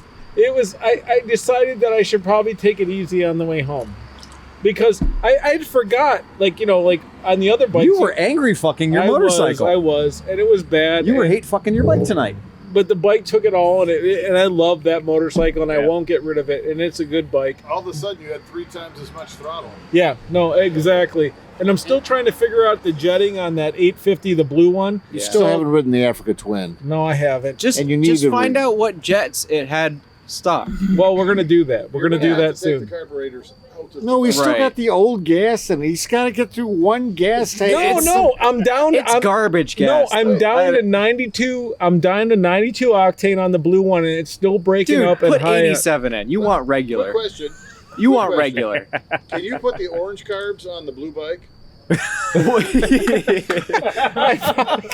swap But carbs. I should probably see what And see jets what are. happens. Take So, the- take no, the but orange carbs the and- dude gave me a whole jet kit. I just need to know what jet to put in the fucking thing. Well, stop yanking my wacky and get those things apart. Yeah, All right, well, I will, Quit trying to be the modern fucking goddamn Picasso. I mean, not Picasso. I'm still painting shit. Listen, yeah, you are painting shit. Stop sucking your thumb. He is painting. He's painting himself into a fucking corner. Is what happened. Everything has Give your turned nuts out a great, tap. Yeah. but I decided that the gas tank was not good enough. Oh boy, here we go. In what way? In what way? Because there was a couple of like, if you were like being like really anal retentive, you could see a streak in the Japanese top of the fucking, motorcycle. You could see the streak in the metal. Mass produced. Mass produced. Right, whatever. So I decided that I needed to fix that. So I sanded it down and I tried It's to all painted, blend it's in. all good. I Oh, tried boy. to blend in the metal thing, Yeah. and it didn't work. Not once you have some clear on it. Did So you put- then I DA'd the whole thing and took it way down to metal and Okay. re-primed it Oh. and repainted it, Oh. and now it's not cooperating Fucking giggle at loop, all. man. So I have the fairing Yeah. and the side fairings Yeah. and the back, and it's all painted and perfect. You're satisfied with all those items, All those items. except for the tank. The tank is not my friend. It's the only thing that counts. And so I'm Right. fighting this tank. And so tomorrow morning I'm getting up at 8. And I am resanding No, you're the not fucking getting up don't at make 8, that are ya? commitment. Yep, Holy shit. Don't. on a Saturday. And I'm going to prime it and let it dry for 3 hours. That's and I'm going to outrageous. fucking sand that with 800 and then 1200 and then 1800. And then I'm going to shoot 2100 color. and then 2400. And then I'm going to shoot clear on it. That's You know tomorrow. what? I have never ever created a single paint job I liked or I was happy with. They were all just band-aids over a fucking bad decision of a crash. Yeah, Right? yeah. Every time I've ever painted any motorcycle, it was always like, well, it's better than road rash. But the It's best always like, part, that would have been good if I just had. Oh, I should have stopped before. Well, I got and that here's the thing though, is you Just will stop. always see every mistake that you made, I know. whereas everybody else will think it's beautiful. no, I know. Yeah. Or, And, or everybody else will say, did you paint that yourself? Right. Okay, so Sleepy, I had a 59 BMW, and Kevin Moore, right. The and I worked king of- together. The king of. Here we go. And I asked him, can you please just show me some tips on painting? Right, Because he is God to Yeah. me. I mean, the guy's awesome. And he really was patient with me, and he showed me how to do all the stuff. Yeah. So he was helping me, and we were painting my fenders and my tank. So we got down to like the third coat of clear coat. Right. The bracket, the holding the airline in the shop broke. the airline hit the floor Yeah. and sprayed sand into the Oh wet my clear Into coat. the wet clear Like, I mean, the dust from the floor kicked up and sprayed into the clear Oh coat. my Jesus. You know what I did? Huh. Fuck it. I rode the bike with it in there. I don't give a shit. I want to ride the bike. I don't It's want an to anti-slip fucking jack coating. off And for like it's 2 no, but years. here's the thing, Here's that's the a thing. story. I love painting shit. Like I would love to be a professional. I like painter. riding shit. I do too. I do too. But I, hate couldn't painting live with shit. this fucking thing like it is. But here's the thing. So You know, just kick the side of that fucking tank in with your foot. no, but here's the thing. Here's the thing. Don't do that. Here's the thing. I got enough clear, so every part except for the gas tank is perfect, right? So I'm gonna do the gas tank, but then if I want to, I can wet sand them all and then shoot another layer of clear to flow coat it and make it super You're dope. using that aerosol 2K clear, right? Yes. That stuff is expensive. I feel like at this point you should rag roll. So listen, wait. Here's the best part. Well, that's what I used on the Bandit before it all started bubbling up. Here's the best part. So I called the dude many moons ago and said, "How much for a professional one color with graphics paint?" And he was like $1,200. I was like, "Oh, that's too much. That's too much money." Right. I'm at $640 of paint and time and about 22,000 hours of sanding. Let me rephrase that to you. In cost alone, you're halfway there. In hours, you're now way your beyond. labor's worth 4 cents a minute. Oh no! 4 cents an hour, Now it's become when I get home from work, my wife doesn't talk to me, and I'm shaking, and I'm like, I have an hour and a half before the sun goes down. Leave me the fuck alone. I'm sanding this motherfucker, and I'm painting it tomorrow. Wow! And she's like, okay, please, like at least feed the cats. And I'm like, I'll get to that. You're the reason that Kmart won't sell spray paint until people less than 18 years old. and I know this for a fact because every time I go to buy all the shit except for the 2K, which I have to have shipped in because nobody sells it, I get carded for fucking primer and paint and whatever I'm else. gonna tell you how I paint a motorcycle after I've crashed it. Yes. So this is the way I do it. I take the thing, I fill it with water, and I put it in the deep freeze to get the big dents out. Right. Because water expands and the dents pop out. So that I get the most of the dents put out. Now maybe my 3-gallon tank is now a 3.5-gallon tank because water's funny that way when it freezes. I might have a long range tank now. Well, because tanks are upgrades. Tanks are also shaped like a C, so they just get bigger the whole way. They get bigger the whole way. But now that most of the big dents are out. Right. And then if I have anything that's got an edge on it, I get the Bondo out, hit it real hard. I don't use anything to sand with that doesn't have air or electricity going into it. I like to cover a lot of ground real fast. Right. So I do that. And then I get that I get the Bondo over the whole thing and get it nice and gooped down there. Sand it, right. And then I sand it real good one time. And then I get some high build primer and kind of hang the thing in the garage with them coat hangers. And I hang it. I wet the garage floor down and hope the birds did a good job eating all the bugs. Right. And then I go after it. Right. And I think that a good heavy coat's better than 16 light coats. That's what they say. So I do that one big heavy coat and kind of keep it moving so it doesn't sag too much. Right. And I might have to stick it with a broom handle or something to keep the sag. If I see a sag happen, I may have to hit it with the broom handle and get the sag going the other way. Right. If you move it really fast. Yeah. Well, I thought if you just keep it spinning, it can't sag. Here's the problem. If it's thick enough, it's all a sag. So it doesn't But now I'm going to move on to the next phase because the next phase is the most important phase. Okay. Go have a meal. Yeah. Because that's all it takes for primer to dry. Yeah. Just get a meal. Just get a meal. Right. Anybody's talking about curing for a day is full of shit. It's primer. So you go back after it. Now you go back after it. Now on your right hand, you put your color. In your left hand, you put your clear. And what you'll find is you get completely adequate results if you lay your color down and your clear right on top of it real quick. Right. You come at it real fierce-like. And if you get it real fierce-like and get the color laid on fast, and as soon as you have 100% coverage, 80% will do in the color, then you go after it with the clear. And I find that when you put those two things right on top of each other, it's like a candy apple. It looks great. It's perfect. Well, let me tell you. And then when you're done, Well, throw it in the garbage. You go right. and you buy a new tank for $200. Well, let me break it down how this works. Oh boy. So you finish, you sand it down, you prime it, you paint it, and it looks fucking amazing. Yeah. And then you put graphics on it, and then you clear it. Yeah. And any normal human being would be like, wow, I did a fucking good job. Go home. Yeah, you're done. But I stood back and looked at the top of it and said, I see a streak of metallic in the top of the fucking Here's tank. the problem, Steve. You're a motorcycle enthusiast. Do you own tank bags? I do. Do you know where tank bags go? Well, let me fill this in. Let me fill this in. The streak of metallic. So I said, you know what? I can blend this. I can totally blend this. Even though I shot clear. I'm just gonna walk some metal in there. I sanded the top and I painted it and I tried to clear it and then I was like, wow, that looks horrible. So you sanded just the top. Then I decided, you know what? We need to sand this all the way down and start over. Right. So I sanded it all down. Jesus and then I sprayed my primer. OCD? Steve, and it's then done. Guess what happened? As soon as I broke through whatever the asshole that painted it originally did, now nothing sticks to the fucking tank. There's 9 chemicals involved. Yeah.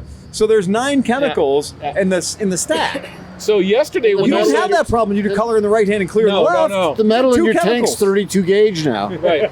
So yesterday when you said we're not doing the podcast, right, I spent 3 hours sanding this fucking tank down and then re-priming it, and now it's been drying for 24 hours. So tomorrow, this guy, I get to wet sand. Well done. that isn't a motorcycle, I might add. No, Like, that was seriously, that charging system on that Harley right now is the hardest working man in show business. is. Well, no, It it's constant lust. He's draining the battery. When he stops at a light, Right. it's like Chris's oil pressure. Well, the headlights dim. But tomorrow I get to sand the primer Yeah. and then hopefully spray a. Did you just say you get You to get to sand I sand get the to. primer. Wow, good for you. So Is I that get- going to be before or Yay, after the variety divorce? pack, yeah. No, my wife has been like, you never need to paint anything No, ever no. again. Do you get to ever." wear the ball gag too? Yes, I do. Yeah. I'm gonna call that Oh, bike the gift suit. Sisyphus. Yes. Yeah. So anyway, so You're yeah, fucked. Steve Sleepy, that's it. We've There you done go. the whole. It took us. This is a And to record. his left. It's an hour and 20 minutes. An hour to and get 20 to this. minutes, and to to my your left left- is our humble narrator. Unkie Phil Waters. There you go. And so today I had the pleasure of welcoming another bike into the stable. You guys know that I bought the 75 BMW the other day, and we all talked about that. But today, a gentleman, a podcast listener from Pittsburgh, Pennsylvania-ish, decided that he couldn't wait for me to deliver his bike when I get back from this ridiculous trip I'm doing over the course of the next 2 weeks. He was just saying, fuck it, I'm going to come to Cleveland and pick my Vespa up on my Suzuki. What? What? So the dude bought a Vespa, and he's no stranger to scooters and stuff, but he showed up to, this is for you, You said Pittsburgh-ish. yeah, Let me guess. yeah. Newcastle, Pennsylvania. No, he's not. Yeah, he's not. When I talked to his wife yesterday, and she said, "Oh yeah, you're going to deliver the bike on what? Saturday, Sunday, Monday?" And I went, "No, we're not scheduled for a delivery for this bike." And I've run out of days because I'm doing this weird trip thing. Hell, it would have been safer for me to ride it. Right, exactly, yeah. And so this is one of those things where Brody calls up and he's like, well, you know what? I want to trade in my Suzuki anyway, so I'll ride my Suzuki from Pittsburgh to Cleveland, What kind of Suzuki? and then I'll ride the Vespa home. And it's a Suzuki TU 250. Okay. So this is one of those things where normally people might go, well, it's a 250cc Suzuki riding all the way from Pittsburgh to Cleveland. That sounds like a full portion when we talk about interstate turnpikes and stuff like that. My friends, I would say no. I'm convinced there's nothing a Suzuki TU 250 can't do. Well, that's a cool bike too because it's the same engine as my 82 SP 250, but it's fuel injected.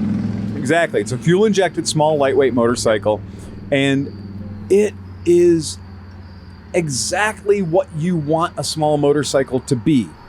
It's totally predictable. It goes where you point it. It weighs 10 pounds less than anybody thinks it should. It gives you just enough speed to be like, I'm doing a thing. What is what is the operational top end? Oh, I don't know. Let's find out. Like, can you do 55 or 60? Oh, you could do 65, yeah, but right. nothing more. Get one of those. Get one of the apps that brings you off the highways. Yeah, You never definitely. do more than 45, Yeah, 55 that's anyway, exactly and it's a way better way to ride. And that's the perfect the perfect route for it. Yep. Yeah. So here's what I can tell you. According to the manufacturer, Suzuki, this vehicle has 16.1 BHPs, BHPs, and it has 12.54 torqueuses. Wow. Okay, That's a lot. that's a lot of torqueuses for a 250. Wheelie machine. It is. It rates the top speed at 75 mippers. Okay? Okay. 75 miles. 75. That's what they say its top speed is, which means that the Vespa he bought is much faster than his TU 250. Right. Now, here's the thing, though. Today, when I was riding his 250, I got 81 miles per hour confirmed on my Apple smartwatch. There you go. And the Speedo, which, by the way, I always like to point this out, dead on balls accurate. Wow. Which Very is rare. strange thing to find a speedometer Right. that is dead on balls accurate. I don't think I've ever had that. Yeah. It's a weird, Yeah. weird thing. With motorcycle speedometers, the only accurate speedometers I've ever found are that one and Harley Davidson's. Harley Davidson's tend to pride themselves on accurate speedometers. But this one is literally at 60, it's 60, and at 80, it was 80. Wow. And I was in a full tuck. I was at the top of 5th gear, and the bike has got 11,000 miles, so it's properly broken in. The back tire is in the same category Chris rode in on today. So we had 2 bikes show up today with both tires that should have been. But I sat on it, and that bike is very comfortable. Oh, God, it's a delight. They nailed the seating position for anybody. The one that you have has an Emgo Viper fairing on it, which makes it look kind of pretty cool. It looks cool. Yeah. It looks cool in the way that stickers on your skateboard look cool.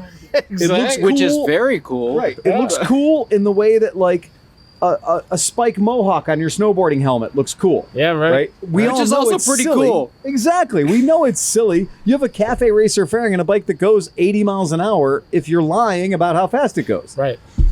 And it's just a good bike. It's a good city bike. It is fantastic at everything I needed it to do. I've never ridden a TDW, or what is it, TU 250? Yeah, but from what it's a standard motorcycle. Yeah. It looks solid. It was the worst name ever, a TU 250. Yeah, it's a dumb name. Yeah. The TU 250. It should be Russian if it's a TU. Right. Right. It's a TU, or it's a 2250, right?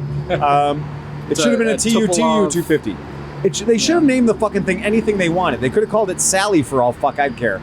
Totally underwhelming. Totally underwhelming. Excellent. If they were cool, they'd have named it the Can of Tuna. They would have named it the Can of Tuna. Yeah.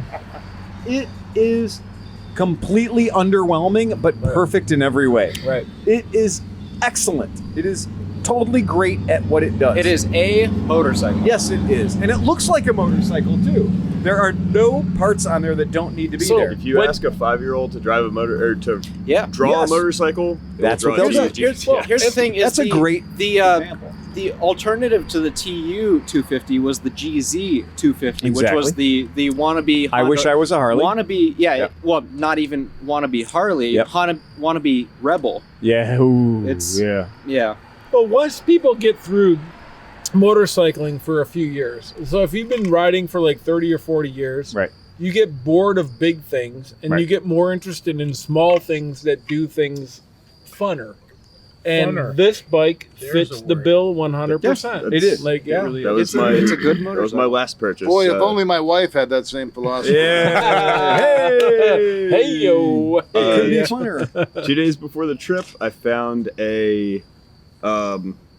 I didn't even know this bike existed until I bought it. It's a 1993 Bandit 400. Garbage.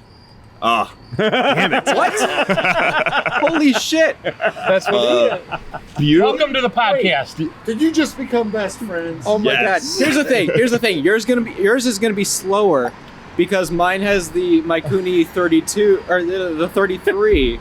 Okay. Whereas the US version had the 31s, I think. I just ordered a CDI box because so that is you did. that is the reason why I didn't get the tires on, because I got distracted by my projects, including that one which I bought. It was 2 miles from my house. Yeah. And instead of calling my best friend for the use of his truck, which he has always been nice enough to let me use, I decided, I could push it to 2 miles. Oh my god. It sucked. You own this thing? Yes. What year is it? 93. 11,000 miles, red frame, red, And the red swing arm? Yep. Yeah. Oh, yeah. Nick has pushed it way further than 2 miles. In the rain. Yeah, in the rain. I like both ways. I like how Nick rode my CB1 and he's like, it's not as fast as my Bandit. You know what? I think it's going to be fun. I had a blast. Earlier this year, I bought a very cheap Ninja 500. I sold it for substantially more than I bought it for. Well done. All I put into it really was tires, was most of it, and then a couple odds and ends here. I'm gonna tell you now. The Bandit 400 is faster than your Ninja 500. I would agree with that. I've wanted a small displacement 4-cylinder for the longest time. I happened to stumble upon that one. There was another bike I saw near me that I have seen it at one point was standing up, but is currently knocked over, rusting rapidly. It turns out I think it's an FCR 600. I wanted it to be a 400. No, the 600's great. I had 2 of them. They're great. I already have 2 600s. All right. So I like the small displacement. I like that F1 engine sound. When I was in London, I almost bought on eBay a CBX 1100. Oh my god. Unfortunately, it was like 3 or 4 in the morning here when I was there. So I, fortunately, falling asleep. Probably 24 valve, 6 carburetors. Been there, done that. Got the T-shirt. I do have 2 shops that will, local to me that'll work on stuff like that. No, they won't. They'll work on it one time. They'll never fucking call you again. You'll never call them again. Trust me. I need you to sync these carbs and adjust these valves. Sure. Right. And then they'll be like, do that. We need more money. We fired 3 guys now. We need more money. That was before my first project bike, which I bought, which the motor went from seized and dug into the, the tires were dug into the ground, parts everywhere, blah, blah, blah. VFR 750 for $500, 96, I think. Wow. They're still rebuilding those carbs right now. That was when I learned how to do carburetors. Yeah, you did. So I figured I went. You're still rebuilding. You rebuilt the carbs through the tailpipe, didn't you? It runs, and it doesn't leak gas. It doesn't. It is a magic thing. Not leak gas, but piss gas all over my garage anymore. Well, this is a good one. I think this is a perfect time to bring this out because we have at this table right now we have 2 Bandit 400 owners and 1 CB1 owner and 1 former CB1 owner here, right? Yeah. So we're even. I'd say the table is stacked evenly.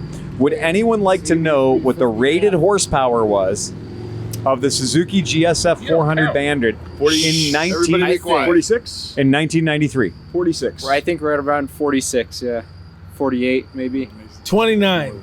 60. 54 Hurstpurs. Holy shit. 54 fucking Hurstpurs. That's I more. think I got confused with the Ninja That's 500. more than. Now hold on. What was the rated horsepower of the Honda CB1, which by the way was 5 years earlier? Okay, 5 years earlier. Rated 46. horsepower of the CB1 400cc. 46. 55 Hurstpurs. What? What I can tell you is there are two Japanese manufacturers that lie about their horsepower because I have put many hundreds of bikes on many dynamometers and there is no way in hell that either of those bikes makes their claimed, and I like to say claimed, power. There's no way. The thing. Yeah. The Bandit, I'm not claiming it's the most powerful bike in the world, but It's definitely the leakiest gas tank bike. It is the leakiest gas tank. It's bubbling constantly. But did I buy your bike? It's also got the not most that I'm aware of tachometer. As far as I'm concerned. But I have no spark on it right now, so I haven't even gotten that far yet. Okay, well, here's tech tip. Here's a tech tip. Tech tip. Bandit tech tip. Bandit 400 tech tip. All right. Hold on. Stand by. Let these things. Let the city calm down a little bit. Okay, thank you. Because Bandit GSF 400 tech tip. Yep. It makes all of its power at above 10,000 RPM. yes, it does. Do you know what the red line is? 14? 14. I know that Nick's idle is 2,700. Not anymore. I figured that out. It runs all right. My CB1. It runs all right. And go ahead. Which of you guys bought the KLR 250 in the absurd color scheme? That would be Steve, the grumpy skewer guy. He bought the Miami Vice KLR I KLX love 250. that bike. I love it. That was bike 4 for me. So That's Steve's favorite bike. I love that thing. I was reminded of it because my idol, my car. That's a dirty car. My idol is 2100. Whatever you get. Whenever we rode with Nick before he figured his shit out, he'd come up to us and be like, here's a real tech tip. Here's a real tech tip. Is I bought one of those Chinese 4-gauge carb balancing kits. Yeah. And they're garbage. No, they're garbage. I got better results from using a guitar string to bench sync. I was the going to ask, what do you think carburetors. of bench syncing? Because that's what I did for the VFR, and you know what? idled smooth before. Yeah. I was about to bring it on the road because I finally rebuilt the brakes. You can't get enough, dude. That is the same Fruit Loop with those fucking side LCD panels, but now the left one's burned out. He looks like he has been going straight for longer than I have. Oh, I can probably corner better than him on my tire. Dude, that dude's straighter than a Republican. Yeah, I'm gonna tell you, there is no fucking twist in that guy's stick at all. I like using a single DP gauge. The differential pressure gauge with two on the side. That's a good way. Outer inner carb, and then just sink them all. Honestly, sink them all. First outer, inner, last. You know what I like doing is you take all the little, where you take the set screw out and you can put your vacuum ports in there. You just put all the vacuum ports on and then daisy chain them all together, and then they balance themselves. So my 1850, the guy left. It's law of averages. Daisy chain. The guy left the boots with his fucking sink things on, and he had little like rubber things over the thing. Yeah. So one day I was at a stoplight and the bike wouldn't fucking idle. It was like, bleh, bleh. And I'm like, what the fuck is going on? And I looked down and I was missing one of those little rubber. He left the things on it. His screws still have all the brass tubes on it. Yeah. You're ready to hook a set of synchronizers up to it. Right. Yeah, it's great for that, but if it's missing one, you're not going to idle anymore. It sucks. He must have lost all the screws when he was like, oh, fuck. Well, I got the screws. Right. No, with the Bandit, I found that that was the problem with the high idle. Oh, I had to have it at a high idle in order to keep running. Oh, it was like 2,500, dude. It was crazy. Yes, it was. If it was running, it was, and I took it on a pretty long ride with it like that. We always like to say around here that the best solution for anything is to throw gas at the problem. Right. Wait, Nick, you took it on the 555 when it was idling fucking crazy, right? Maybe. Possibly. You know what I think my CB1 needs is a nice long ride out to New Jersey. Fair. Oh, there you go. And come back in the form of a paycheck. That's an excellent point.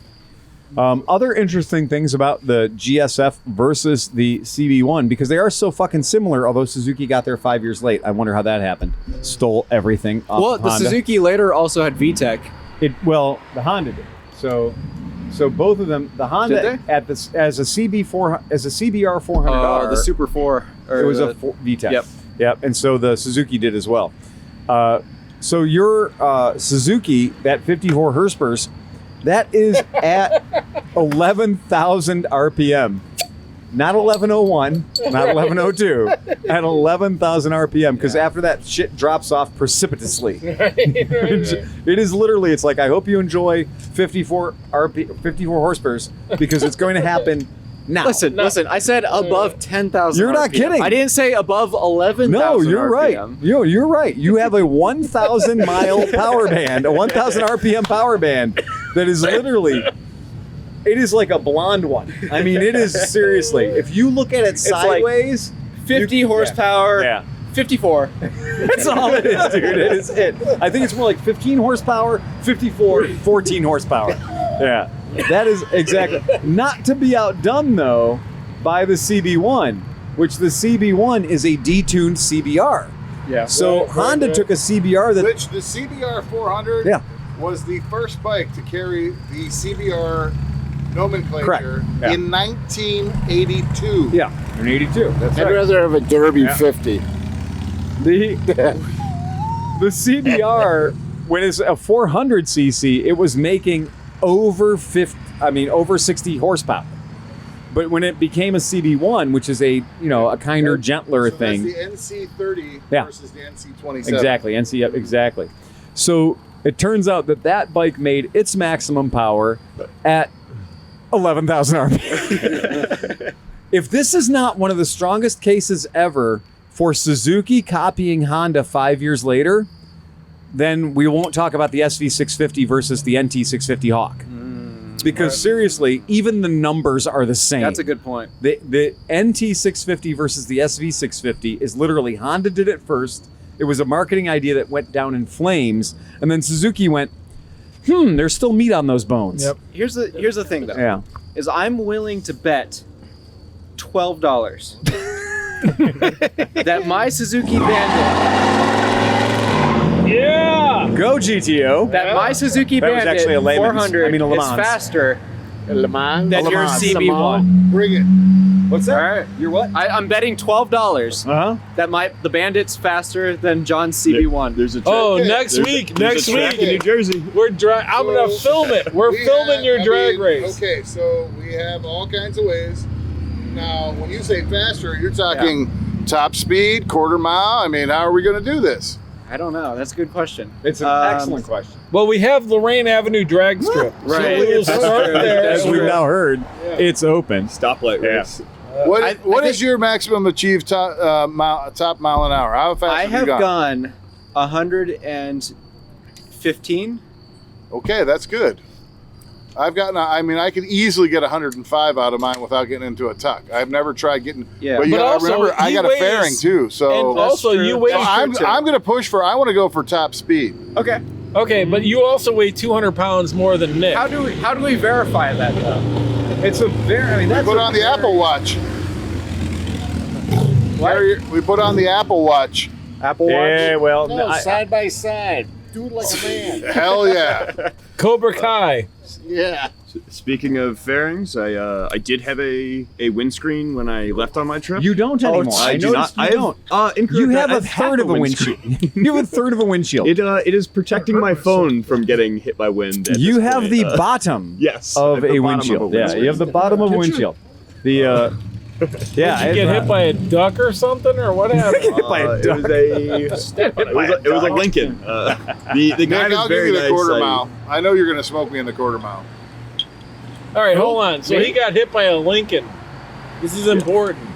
Fucking A. How did I you have get bad hit by news a for you Lincoln? guys. I've been consulting the internets, What? and according to the internets, the 5-year-older bike or the 4-year-older bike is faster. What are you talking about? So yes, I am. Nick, Bandit is bad news faster? for you. Bad news for you, came back, Nick. and the first thing you said to me was, Wait, whoa. The Bandit's detuned, faster. the detuned and emasculated NC27 Here's the thing. is faster than I the said- GSF 400. I said my Bandit. Oh shit! That has the fancy Japanese 4x2 exhaust. The 402 exhaust is worth an extra 15 horsepower. And Yeah, that's true. not the American Mikuni 32s, the Right. international Mikuni 33. So you know what I safe can for do with flight mine? use. Right. A Right, not safe CB1, for you know what flight you can do use. as a CB1? What? Put a set of CB600 carbs right on it. shit. Yeah, that's true No too. problem. Oh, But shit. here's the strange And thing. you can get your sawzall out and just cut the fucking pipe right off. I think we're gonna go over to the Brook. We're gonna go to Brook Park. We're gonna go by the airport. Yeah. We'll do. John rides Nick's bike eastbound, Okay. then rides it westbound. Oh, Then okay. Nick rides John's bike eastbound and westbound. Because And we had to then- do this. John and I had to do this with John's service pistol, Okay. where he had to shoot it and then I had to shoot it. We had to go back and forth to find out yeah, I if mean, it was the gun or not, right? Right. Because we got to rule out the variables, right? Right. And so I think what you have to do is that you guys got to trade bikes. You got to run east and then west, and then we'll set up the radar because we got the radar gun, and we'll set up a final trap. We'll give you about a half mile. That should be enough to get up to top speed. fair enough. And we'll set the radar gun up, and we'll just click you, right? But does somebody have to hold the other guy's balls while they do this? No, but somebody's going to hold their purse when they're done. Okay. Yeah. I'm not sure if I want to even. I might stay in fifth. I might stay in fifth too. I might exactly. I think fifth's actually a really good idea. I think messing around with sixth gear. Right. Both of you guys have sixth gear, and both of you guys shouldn't use it. Just Yeah, like- I think that's a big mistake because, yeah, technically, the CB1 is supposed to go 118. Your bike's supposed to go 115. Now, mind you, this has been 40 fucking years, and a few of these ponies have escaped the stable. But then again, I've gone. What did you say my bike was good for? Your bike, according to the Googles, is supposed to go 115 miles per hour. 15? Well, I know I've gone higher than that indicated. But Right. I know today my bike does 120 when I almost killed somebody fucking, Right, well, I mean, myself trying to. I'm going to guarantee you that bike will go Third faster than that's person. 1,200 cc's. Yeah. Yeah. The 120 on that is still stretching the legs a bit. Yeah, a little bit. Yeah. Fucking brilliant. Hey, would you guys like to have some news? Yes. News. Everyone likes news. oh boy. Yeah. So But this is the least liked segment of the. I know this is our absolutely. When we did our review, our podcast listeners said of all the segments they like the best, news is their least favorite. Yep. But news when we shit on Harley Davidson has a much higher score ratio. I knew that was where we were going. Yeah. So you guys might know that Harley Davidson has been having some troubles, and with all the bad news and shit that Harley Davidson had to own up to recently, finally Harley Davidson is rewiring. That's their rewire plan, which involves killing off everything interesting they've designed in the past 5 years. Does that include electric motorcycles? Well, no, they're going to keep that. Okay. I was going to say it'd be weird if they said rewire. The long way up hasn't really had a chance to settle in yet. No, That's gonna. But that, if I you think live that's in- gonna. That took a little longer in production than they hoped. Yep. If you live in India, you're Doing a long fucked. trip on electric motorcycles. You expect it to take X amount. It's going to take X. Yeah. So we'll talk about India in just a second. I looked at the live wire for 5 minutes and settled on a 0. It took me 5 minutes to make my decision. If it was my money I or a have friend's no money, idea what they're doing. I but finally got a chance to ride a live wire after there was a fatwa apparently against me ever riding one. And I did finally sneak a ride on a Harley Davidson by telling somebody that I was Joe Hongash. Right. And apparently I was then allowed to ride a Harley Davidson live wire because Phil Waters wasn't allowed to ride one because I got too big of a mouth. No. And you're a zero guy. You're clearly you're like an internet sensation. I'm gonna get a zero tattoo. Yeah, right around my butthole. That's it. But I'm sorry, zeros are zero emission, so you can't do that. yeah.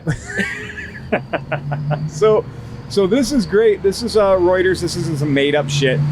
In 2016, Harley Davidson got fined for $12 million that they still haven't paid yet. Right. So it's they a just got forgiven or something, right? Yeah, they just got forgiven. That's exactly right. And this is all about they got caught with what we call the Super Trap rule. So here in Cleveland, we have Super Trap. And so we have Super Trap. They design amazing exhaust systems, and they're a homespun company that we like. Are they from Cleveland? Yep. Oh, wow. Yeah. Huh. They're actually in Mentor. You can see their I didn't know factory from that. the freeway. Wow. And Super Trap is joined up with who's the other guys? Gaskin. What's that? HMF? No, HMF is Mr. Gaskin? still on their own thing. No, anyway, Weisco? Super Trap.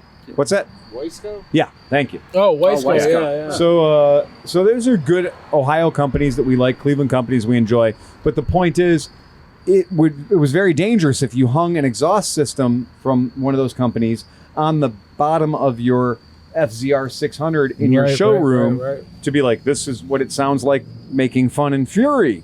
And then California people or carb or air resources people lose their fucking minds because now the bike is going to be louder. Go figure. Nobody's ever done that before. Have you listened to our podcast? So anyway, this has been something that has been going on. Jeff Sessions said that they were going to re-examine a $3 million fine, which honestly at this point, throwing $3 million for Harley Davidson is literally like stirring your fire with your dick. I mean, you're already fucked at this point.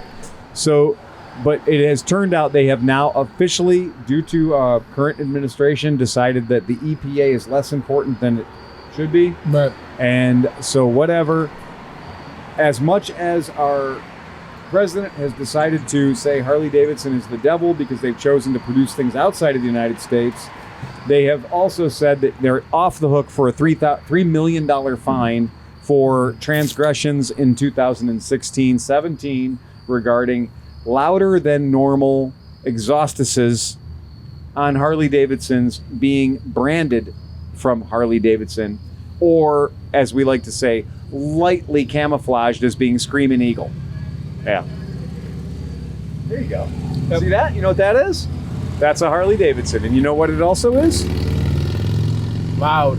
It's mild. Why did I hear that guy talking? That's what I was going to say. It's mild. Right. It's the mildest Harley Davidson that has gone by here yet today. But right? here's the thing. He's shit hammered, leaving Spedley. He's taking it really easy. Right. Well, because the bars are going to close in 7 minutes. But here's the... Wait, can I say one thing? Yes, you can. Because you said the administration is like gutting the EPA. Yeah. The EPA in the last year has written more regulations Really?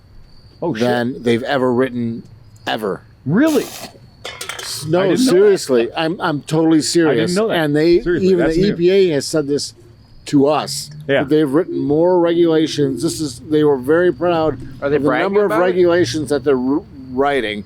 Yeah. I said, is this coming from Ohio? And they Right. said, no, it's coming from the federal EPA. So the federal EPA, as much as people say they're being gutted or whatever they are, they're putting mandates out for everybody, and they're fucking us all.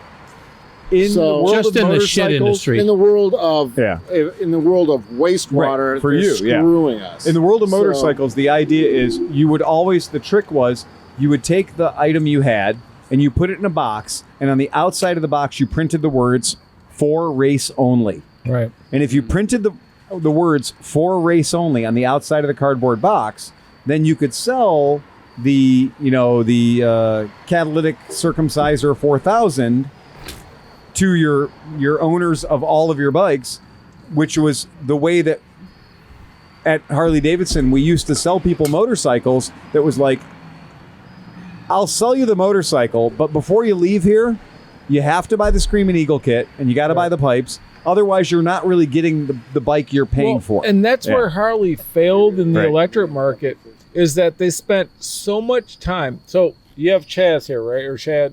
Chase. Yep. Chaz. You bought a motorcycle where they focused on the fact that, like, we can make this go really fast and really far Right. and make it awesome. And you bought that. And make it look cool. And It make does look cool, it's a yeah. beautiful bike. The and look of it was really everything is important. it's great. It's Yeah. a great It's bike, it's right? a total package. It's everything. Harley's like, we're going to spend a lot of money and a lot of time making the gear train sound interesting. Not make it fast. You're right. Not The make it unnecessary, efficient. the completely unnecessary bevel drive assembly, Right. to make it sound Right. a certain way. So, like, they hired engineers, and they thought the priority of this was to make the electric motorcycle sound interesting. Okay. Yeah. Where Zero is like, we'd rather have people get this and be like, I like this. And then when I unlock the insanity mode, I'm like, holy fuck, this is a great motherfucking motorcycle. Yeah, it's true. and that's also their market too. Is they're not going to sell an electric Harley looking bike to a 30-year-old. But they could. They have to sell it to a 55-year-old. But It's got to sound good for a 55-year-old to buy an Absolutely. electric bike. But do you think? But listen, But you know what I mean? Chaz, Like, how old are you? How old are you? 33. 33. If a Harley bike, if you had the Zero and a Harley next to each other, and you got on the Harley, and it was visually pleasing. Yeah. Granted, your bike is fucking beautiful, right? So Thank it's you. equivalent. It's equivalent to that. Right, Harley came out right. with something that was equivalent, Right. right? And you hit the throttle, and it did exactly what that was. What Right. would keep you from buying that bike? $10,000. The $10,000. Yeah. No, Fair no, game. okay, hold on.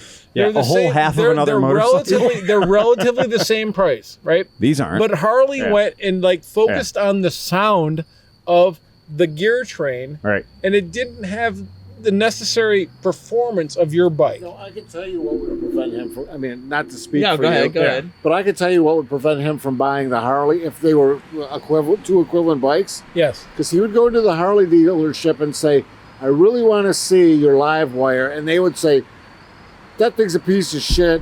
Yeah. Look at this Road King." Right. No. And that's why he wouldn't buy the Harley, Yeah, because that's he true. didn't go in I had there that happen looking to for me at a Road dealership. King. So- he went in there Yeah. looking for It's- what he went in looking for. Right. That's a great point, because when I go on YouTube and search, Zero motorcycle differences, whatever, Right. fucking Cleveland Moto shows up on YouTube, Right. and it's this guy named Phil who's like, "Hey, I'm Phil," and he's like, "Here's all the differences." Go fuck With, your like, hat. Yeah, I mean, it's literally like, Yeah, like you're literally talking, Right. like I'm standing right next to you, and he's like, my uncle, And being when- like, "Hey, buy this goddamn bike, it's awesome." And when you bought it, you weren't disappointed, and you didn't feel that Phil sold you on something that you didn't get, right? Exactly. Yeah, Right. totally. So Yeah. Harley is really, so everybody that I've known that has ridden a live wire, that's ridden, and here's the important part, has ridden a different electric motorcycle, Okay. especially a Zero or something Right. else. They're not impressed. They're not. I'm sorry. They're not impressed. Yeah, but I like the Victory. I mean, the Victory is what got me going. But that I'm was how so many years pissed. ago? I mean, the Victory Electric. I'm sorry. The original, like 12 years ago, electric. No, but what I'm saying is, The Bramo. Bring that But they mic to your actually face, supported it. Steve. Victory Yeah. supported Steve. it. Right. Steve. And Steve, what did you buy? Well, no, I'm not saying. Exactly. Move the mic to your Not a face, zero, but I dude. didn't- It's not because I didn't. Well, like and the guy that, and so the guy that designed the Bramo for Victory, so when Victory had their Impulse, so that Impulse, which we all loved, and I thought it was beautiful, and it was really a cool looking bike, and it was a great performing bike, but Victory doesn't exist anymore, right? So Victory's gone. Right. Well, the guy that designed the Victory Impulse is the guy that designed the SRS and designed the SRF. And he did a great job. And that's what is when you have talent out there. And this guy's a genius when it comes to talent. And he left. He was no longer with Victory because Victory didn't exist. And Zero scooped him up. And he's a wonderfully super smart guy. I had a really nice time talking to him about the bikes when we did the demo rides for the SRF when they first launched it. And I had to say, like, I thought that the difference between the Zero SR and Zero S, which kind of looked like Lego bikes, then when you went to the SRF and the SRF, which looked like motherfucking, like, fuck you, I'm going to grab you by the short ones and drag you around the town. It's a cool looking bike. Trellis frames, all exposed and shit.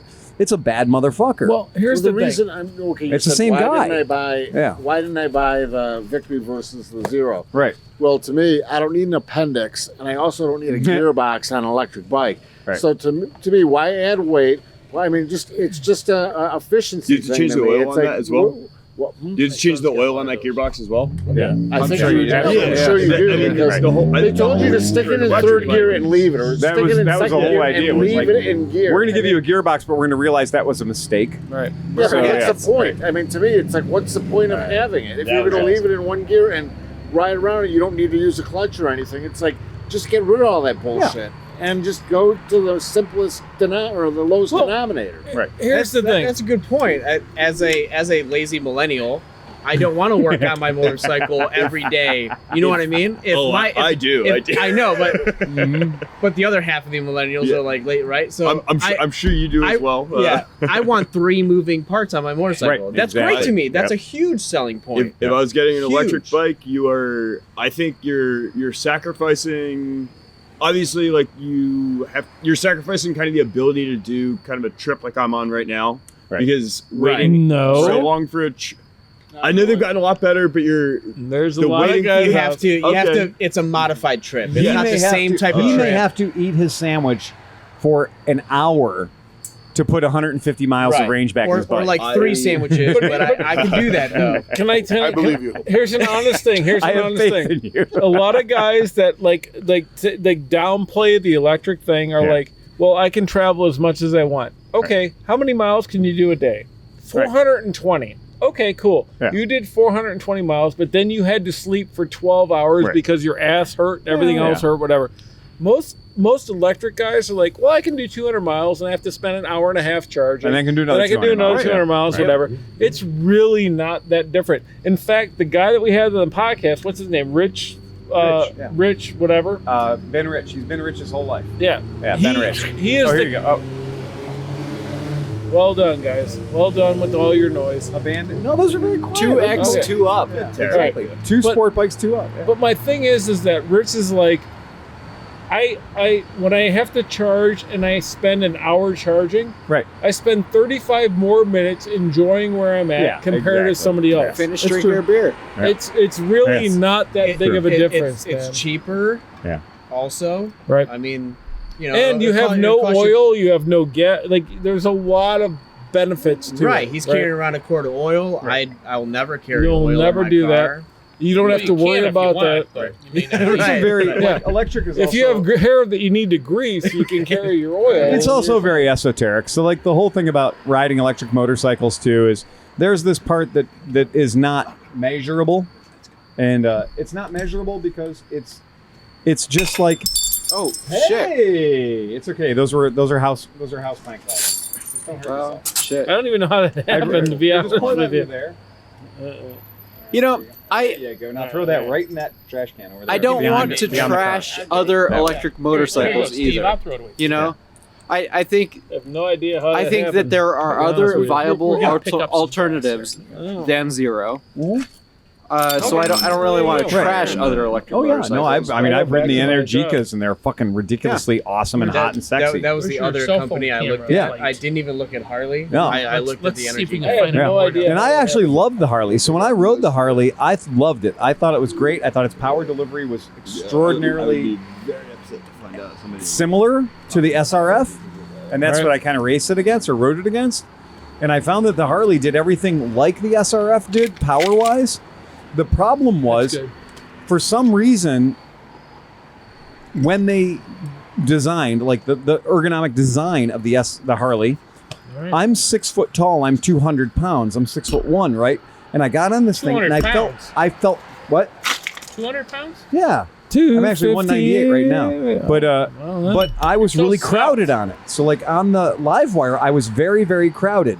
It felt to me like a lot of 500cc vintage cafe racers. So it was a very tight, very close-in riding position. But you're also a person that got to experience the zeros first.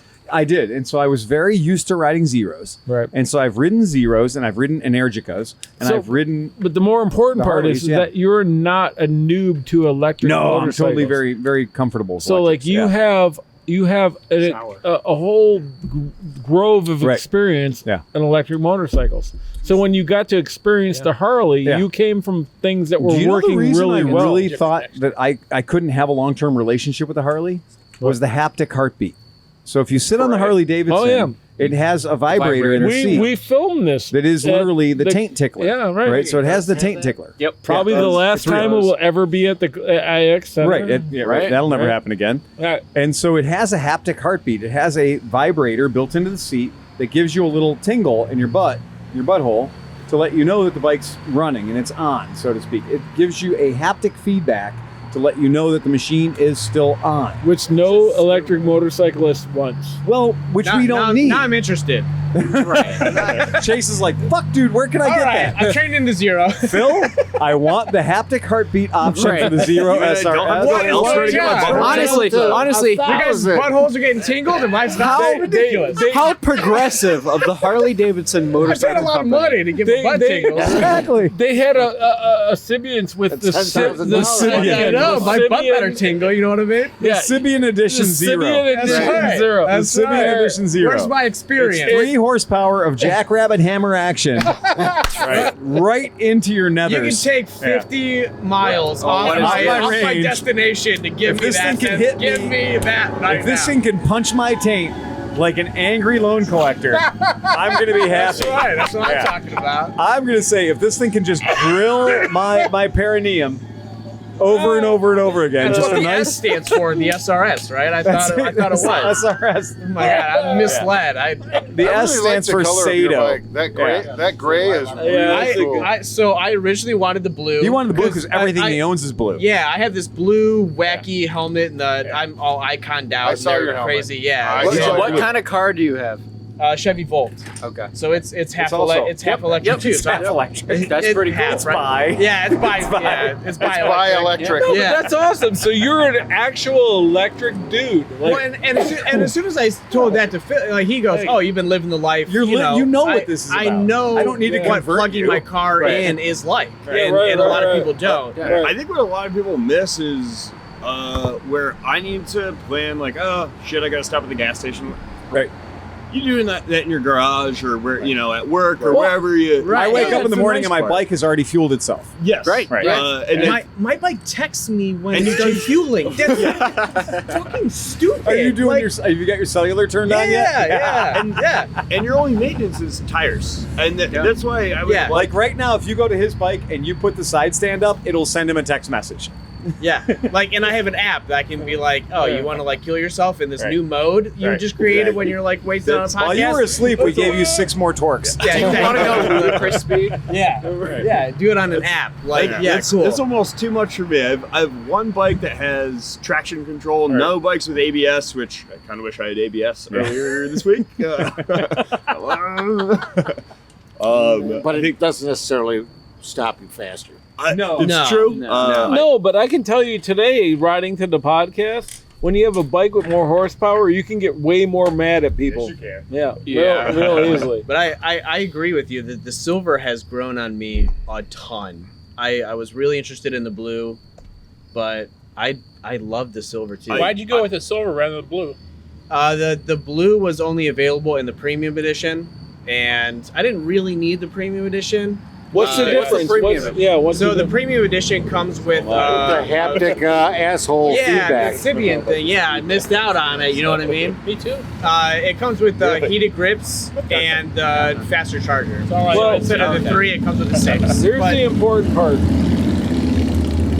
Besides loud guy on Harley, you can't be a civilized human being without heated grips. I'm just saying. Disagree with that. What did you say? I have heated grips. I have heated glove liners and heated I grips. ride. Cinch you priss, I can't believe it. convinced you're a civilized human being. I will strongly disagree with that. He's a priss. I have heated glove liners, which I think are very similar. Okay, that's a heated grip in your glove. But before I got those, I was just using winter gloves with glove liners, regular glove liners. And the It would get me to work. The coldest I ever went was 16 degrees. Yep. Wow. How many hours? 15 minutes. So pretty close. Highway speeds though, but I determined that below 20 degrees was just not worth it. 28 degrees at Fahrenheit for 7 hours, and you need heated grips. I'm telling you, bro. You know what? It's going to take a nuclear winter for me to stop riding this bike. So I'll let you know. Right. I'll let you know. And I'm just letting you guys know right now. I'm going to put heated if I can say it, heated grips on my CT90. Everything you own needs heated grips. No, the reason I went with the glove liners and not the heated grips is I got a connector for the battery tender. Yeah. To the glove liners, and I have 7 fucking bikes. I'm not putting heated grips on 7 bikes. That makes sense. It's more That universal. makes sense. I have the same, and all of my bikes have heated grips except for my. You probably spend more on your. I will spend anything I need to on the maintenance to make sure that it is safe and will. I think every bike I own is roughly a 100,000 plus mile bike. As far as like how far it will run before major work. I can't say that. I intend to get it there. But actually, I think I forget which ones I've missed on the ones I owned. I know you guys are not terribly big fans of it, but the Boulevard C50 I bought. No, the Boulevard C50 was absolutely great once it had fuel injection. Prior to that, it was a Volusia. That was Volusia and the S50. Satan's left cock. Yeah. That was the bike I bought the week after I sold the Ninja 500 because I said, well, I have to get another bike. Of course. My Vulcan needs another fucking stator, so I want something that I can go 2-up with my girlfriend because the new girl I started dating. By the way, this year I bought I had 2 bikes before this year. Broke up with my last girlfriend last year, right? So I no longer had that voice saying, "You don't need another bike." I had you know what you do when somebody says you don't need another bike? You buy another buy bike. 5 more. And then they shut up real fast. Also, according to my family, I think I have told them about 5. Right. So they're unaware of, when you're hiding bikes, that's like a warning sign. Yeah. Don't call any of us if you want information to not buy another motorcycle. By the way, if you ever need to appease a wife or a girlfriend and be like, "But look, honey, look how rational I am. Look at Phil's garage." And so a lot of guys will bring their wives by my garage just to be like, "Hey, Phil, do me a favor. Can you open the garage?"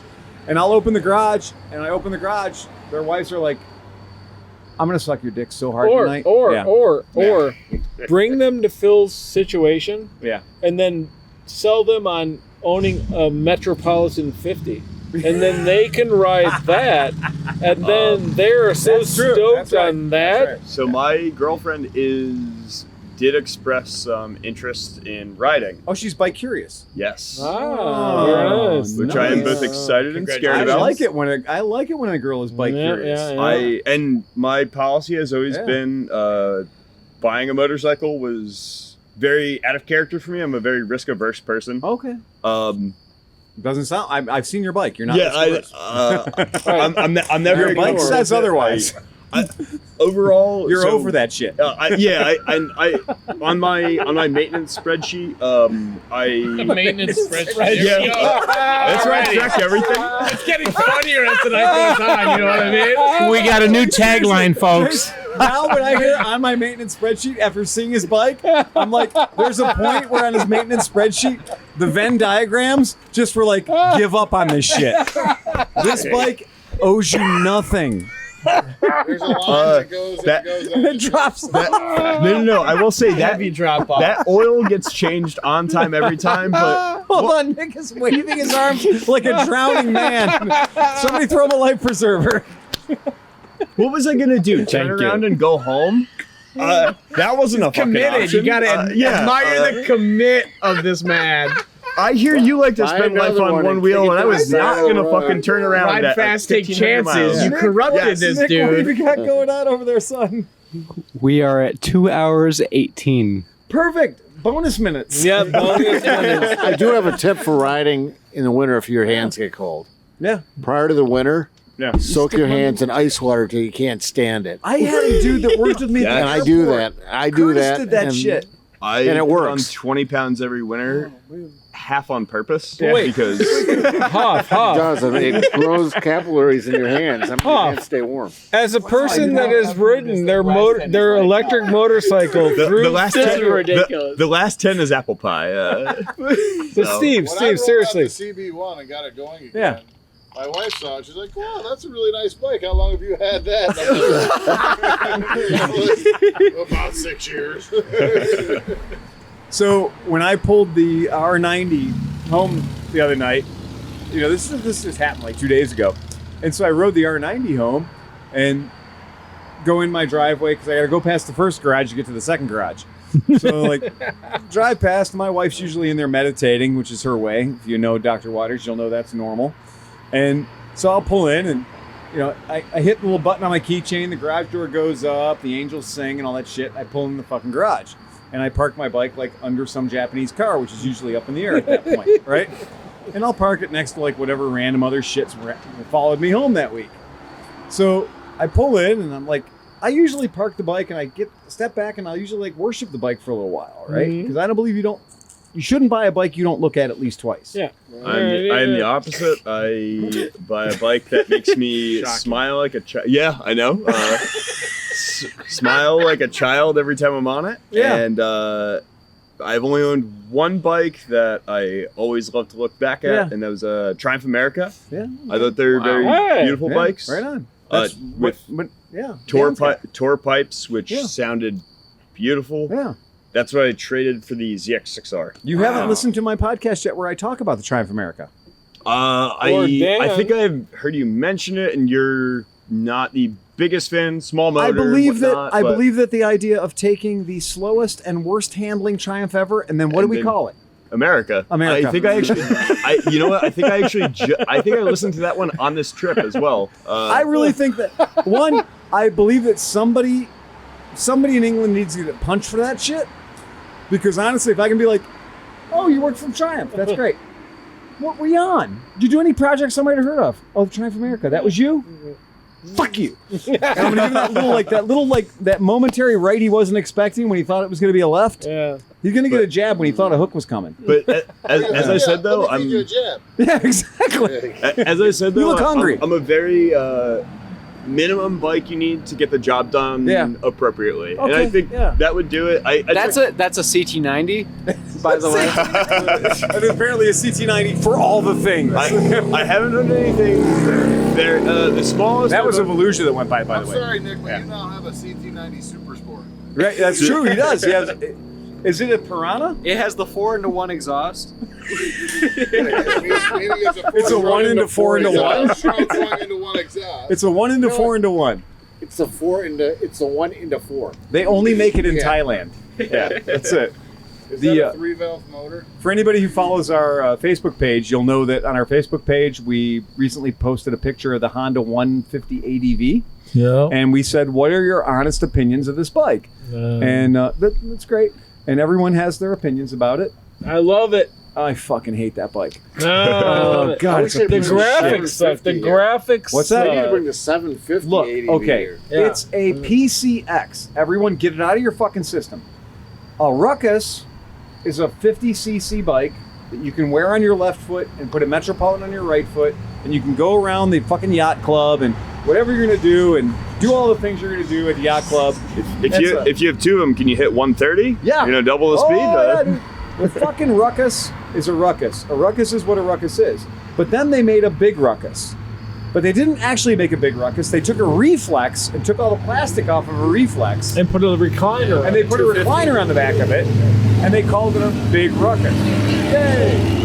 Well, it turns out that an ADV 150 is the same thing. It's a PCX 150 with the body kit. All these motorcycles are getting annoying. Oh, it's like Mid-Ohio. All those bikes just become annoying when we're trying to do important podcast Except shit. there's not like 7-year-olds on them. Right, well, that's true. Right. Wait. No, I agree with you. Or 10 7-year-olds. It's a PCX with plastic. Right, But it's a PCX with a body kit. Yeah. But the 700. 750 Yeah, 750 ADV is dope scooter as shit. is the shit. I Yeah, think. because eventually you need to park your GS1 or GS1250 when you can't get to Starbucks So anymore. that's a Borda Right. Silver Wing 650. It is. Yeah, it's no, it isn't. insanity. No, it's not. It's a NC 750X chassis. Yep. With that whole Yeah. the DCT and everything else. Mhm. But they said that thing performs really well. I'm sure it does. In the dirt, and it's You can't make a PCX better by making it heavier. No. The All you're PCX, doing is that's taking a joke. Thailand and China and putting it together and being like, okay, let's add more plastic to it, which is the definition of like American people being like, oh, look, I'm going to buy this bike because it's taller and thicker and wider and heavier. They should have brought the Forza. They should have brought the new Forza 300 here. Yeah, okay. Which would have been a better choice than bringing that ADV 150 here. Yeah, that's true. And that would have never happened. No, but the new Forza is nice. I mean, it's got adjustable windscreen. It's got a bunch of like high-tech features. It's actually a really decent scooter. So the bar's open. The bar's closed exactly 20 minutes ago, which means everybody that hung out and bullshit by their bikes is now on the road. Yeah. So I did want to read you guys one awesome email we got from one of our Patreon Is listeners. it me or are these guys just going back and forth? It's the same I guys. saw that Nissan 350. I saw go back and forth at least 4 it's all times. it's doing. Yeah, it's cruising. Okay, are you guys ready? Yep. Hold on. Hold on. Here comes Harley. Yeah. He blew that red He light. blew that red light so hard.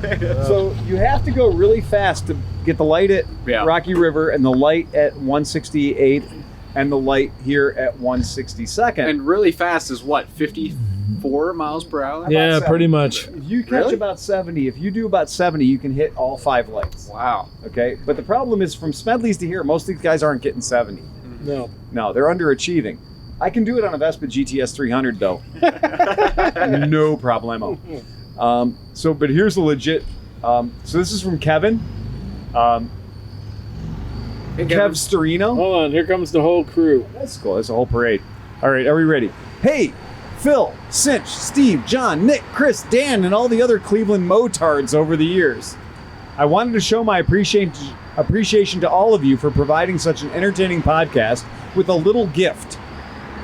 Hopefully it should arrive in the next few days of you receiving this email. It's a motorcycle ramp I'm hoping you'll find useful for pickups, deliveries, around the shop, etc. My thought is that it can live at the shop, but if any of the guys from the podcast or friends or family need it, they can have use of it. God help me, I've been listening to pretty much from the beginning, which is more or less when I started riding. A Honda Transalp 650. Yeah. Not sure if that model made it to the States, but it's a goddamn great bike. Fuck yeah. I've picked up a lot of tech tips along the way that have helped me out, as well as numerous beer and cocktail recommendations. The time and effort you all put into the podcast is amazing, so thank you all. Kevin Lynch, Ireland. Yes. Wow. Ireland. All right, Kevin. buddy. P.S. Yeah. P.S. I'm emailing Renee too because I assume she will make sure that Phil actually gets this message. Yeah. Who runs the shop? He understands the way the gears grind at this shop. Real listener. He's a real listener. He's a real You understand? listener, yeah. If you want shit to happen, you go through Renee. Yeah. Can we, as an outsider, Yeah. Renee is Cleveland Moto. Renee is. I mean, Yep. seriously. I mean, how many years has she been working? Forever. I mean, She's the first person over I 20? hired. Renee is the first person I hired. Yeah. It's not 20 years yet, but it's close. Phil is the guy you want to talk to if you want fun and friendship. Yeah, right. But if you need want shit to do done, business, go through Renee. Yeah, right. Yeah, Renee is truly the heart, mind, and soul of Cleveland Moto. She knows where all the bodies are buried. Yep. Literally. I have a fun Renee story that nobody else knows about. When I was like 18 years old, I went up to the old Cleveland Moto shop in Lakewood. Yeah, that one. And I said, "Do you have the chain for a SP250?" Oh yeah. And she said, "No, No, we don't. that was I it." assure you, we don't. Yep. Renee does know what's going on. Renee is not prone to flowery, verbose repartee. She's more of a get shit done quickly kind of girl. Yep. Yeah. She's a once in a lifetime awesome person. She is. And of all the, like, literally anybody who's known me forever knows that Renee is the heart, blood, and soul of Cleveland Moto, or Pride of Cleveland, if you're that old. I've only met her, for a very Today, brief briefly, amount of time. She seems like such a lovely person. She's amazing. Yeah. She has been my wingman on 9,000 adventures. I wish she was on the podcast more. I wish she was on the podcast right now. She's, I'm not going to say she's shy, but she likes to consort with a better class of friend than we are. Don't blame her. She had a lot. You know what I mean? When we were looking at doing the Discovery And you don't Channel, either because you're not pushing her No, either. I'm not. That's it. Yeah. when That's we were right. looking at doing the Discovery Channel, they were pushing for their like, Yeah. we want her Yep. on this. All the film crew, like the whole film crew, the directors, and everybody who showed up to shoot that TV show at our shop was like, we don't care what you do. We need to get Renee on camera. Right. And Renee was like not having it. Renee was like, fuck you. I've seen where these shows go. And I mean, I ran a lot of interference because those shows do tend to go in ugly Well, places. they always take the women and make them like such insignificant people. Yeah. Okay, They're like, Renee, oh, put this they're- bikini on. Yeah, exactly. right. And that's not Renee. Renee All right, is like, Renee, you're having an affair and- with this guy, but and you're the- also having an affair with that guy. Yeah. Meanwhile, And Renee's not having an affair with anybody. That's Yeah. not what I want out of it. I want a. It would be nice to have a woman's voice in it because I started looking at. Like I said, my girlfriend wants to start riding a bike. Yeah. I'm not gonna let her ride without full gear Right. and all of that stuff. Yeah. I have, I have a lot of recommendations for my guy friends. I have nothing for her as far as because Being like a she's a woman very in the petite motorcycle girl. Like culture right now is a very challenging thing because it is the best it's ever been, but Yeah. on the other hand, it is still a fucking shrink it and pink it. and from Like, my the whole understanding, industry they, is still fucked up. There are multiple women Yeah. vloggers Yep. who ride motorcycles, Absolutely. and they are the most fascinating Yes, they are. stories you'll ever watch. Absolutely. I found- stayed up for hours watching, doodle on a I held my phone up motorcycle with and one watched hand. All these people. I found one or two. I found one or two like blogs that I sent her to. I kind of glanced through them and said, "Hey, like, read through this as far as gear and stuff goes. I want to make sure you get something good." And from my understanding, they just in the last couple years or so stopped doing the. All right, we're gonna give you guys last year's gear, still cut for men, Right. so like doesn't fit you at all. And you want something that fits you. It's My tough. jacket's a little bit big on me because I lost Okay, a now bunch you're of weight talking during too COVID. much. Oh shit! Chris reclawed. No, we're just talking about Yeah, I know, it in I here. know. So I just had to bust his box. It's funny because I know my wife has been riding for 25 No, years, no. right? Cheap shot, I And know. Cheers. And my wife has always had to suffer with, like, I would bring something back from the shop and be like, well, this didn't fit anybody at the shop. Maybe you're a candidate because you're 5'4", right? Oh, this is going to be great. This is the first one of these we've had tonight. Yeah, that's We have right. not had. Siren brought to you by Johnny Mac. What is this, ASMR? Or are you doing a little, Yeah. That is. Oh, and it's a double header too. Oh Wow. I love the fact that there's nothing in this neighborhood higher than 3 stories except for the building literally over our left shoulder. Yep. And there goes the ladder truck to a building that is not over our left shoulder. Yeah. Probably for the more water capacity, I would assume. I don't know. I don't know much about firefighting. We're gonna put the ladder really high and shoot down at the fire. Right. I was an Eagle Scout, so I know more about fire making and irresponsible shit like that. You have not seen us out here with the Evel Knievel toy. And weird old dudes touching your wiener. Yes. Exactly. That's how. I grew up That's why they Catholic. call them weeblos. Since did you get that badge on your Boy Scout badge? Yeah, you earned that badge. Yeah, you do. The hard way. Yeah. I did have the easy way. I had a badge called lubrication. You thought only God could make wood. Yeah. But I did have a badge called lubrication. Nobody explained it to me, and I was very concerned. Lubrication. A merit badge? Yeah, my merit badge was called lubrication, and I didn't know. Your merit badge was called lubrication. That's when I quit the Boy Scouts. I had a merit badge too, right after I married her. Hey-oh. Oh, All right, and then anybody else got anything else? No. Fuck you. Ride fast and take chances. Demonetized.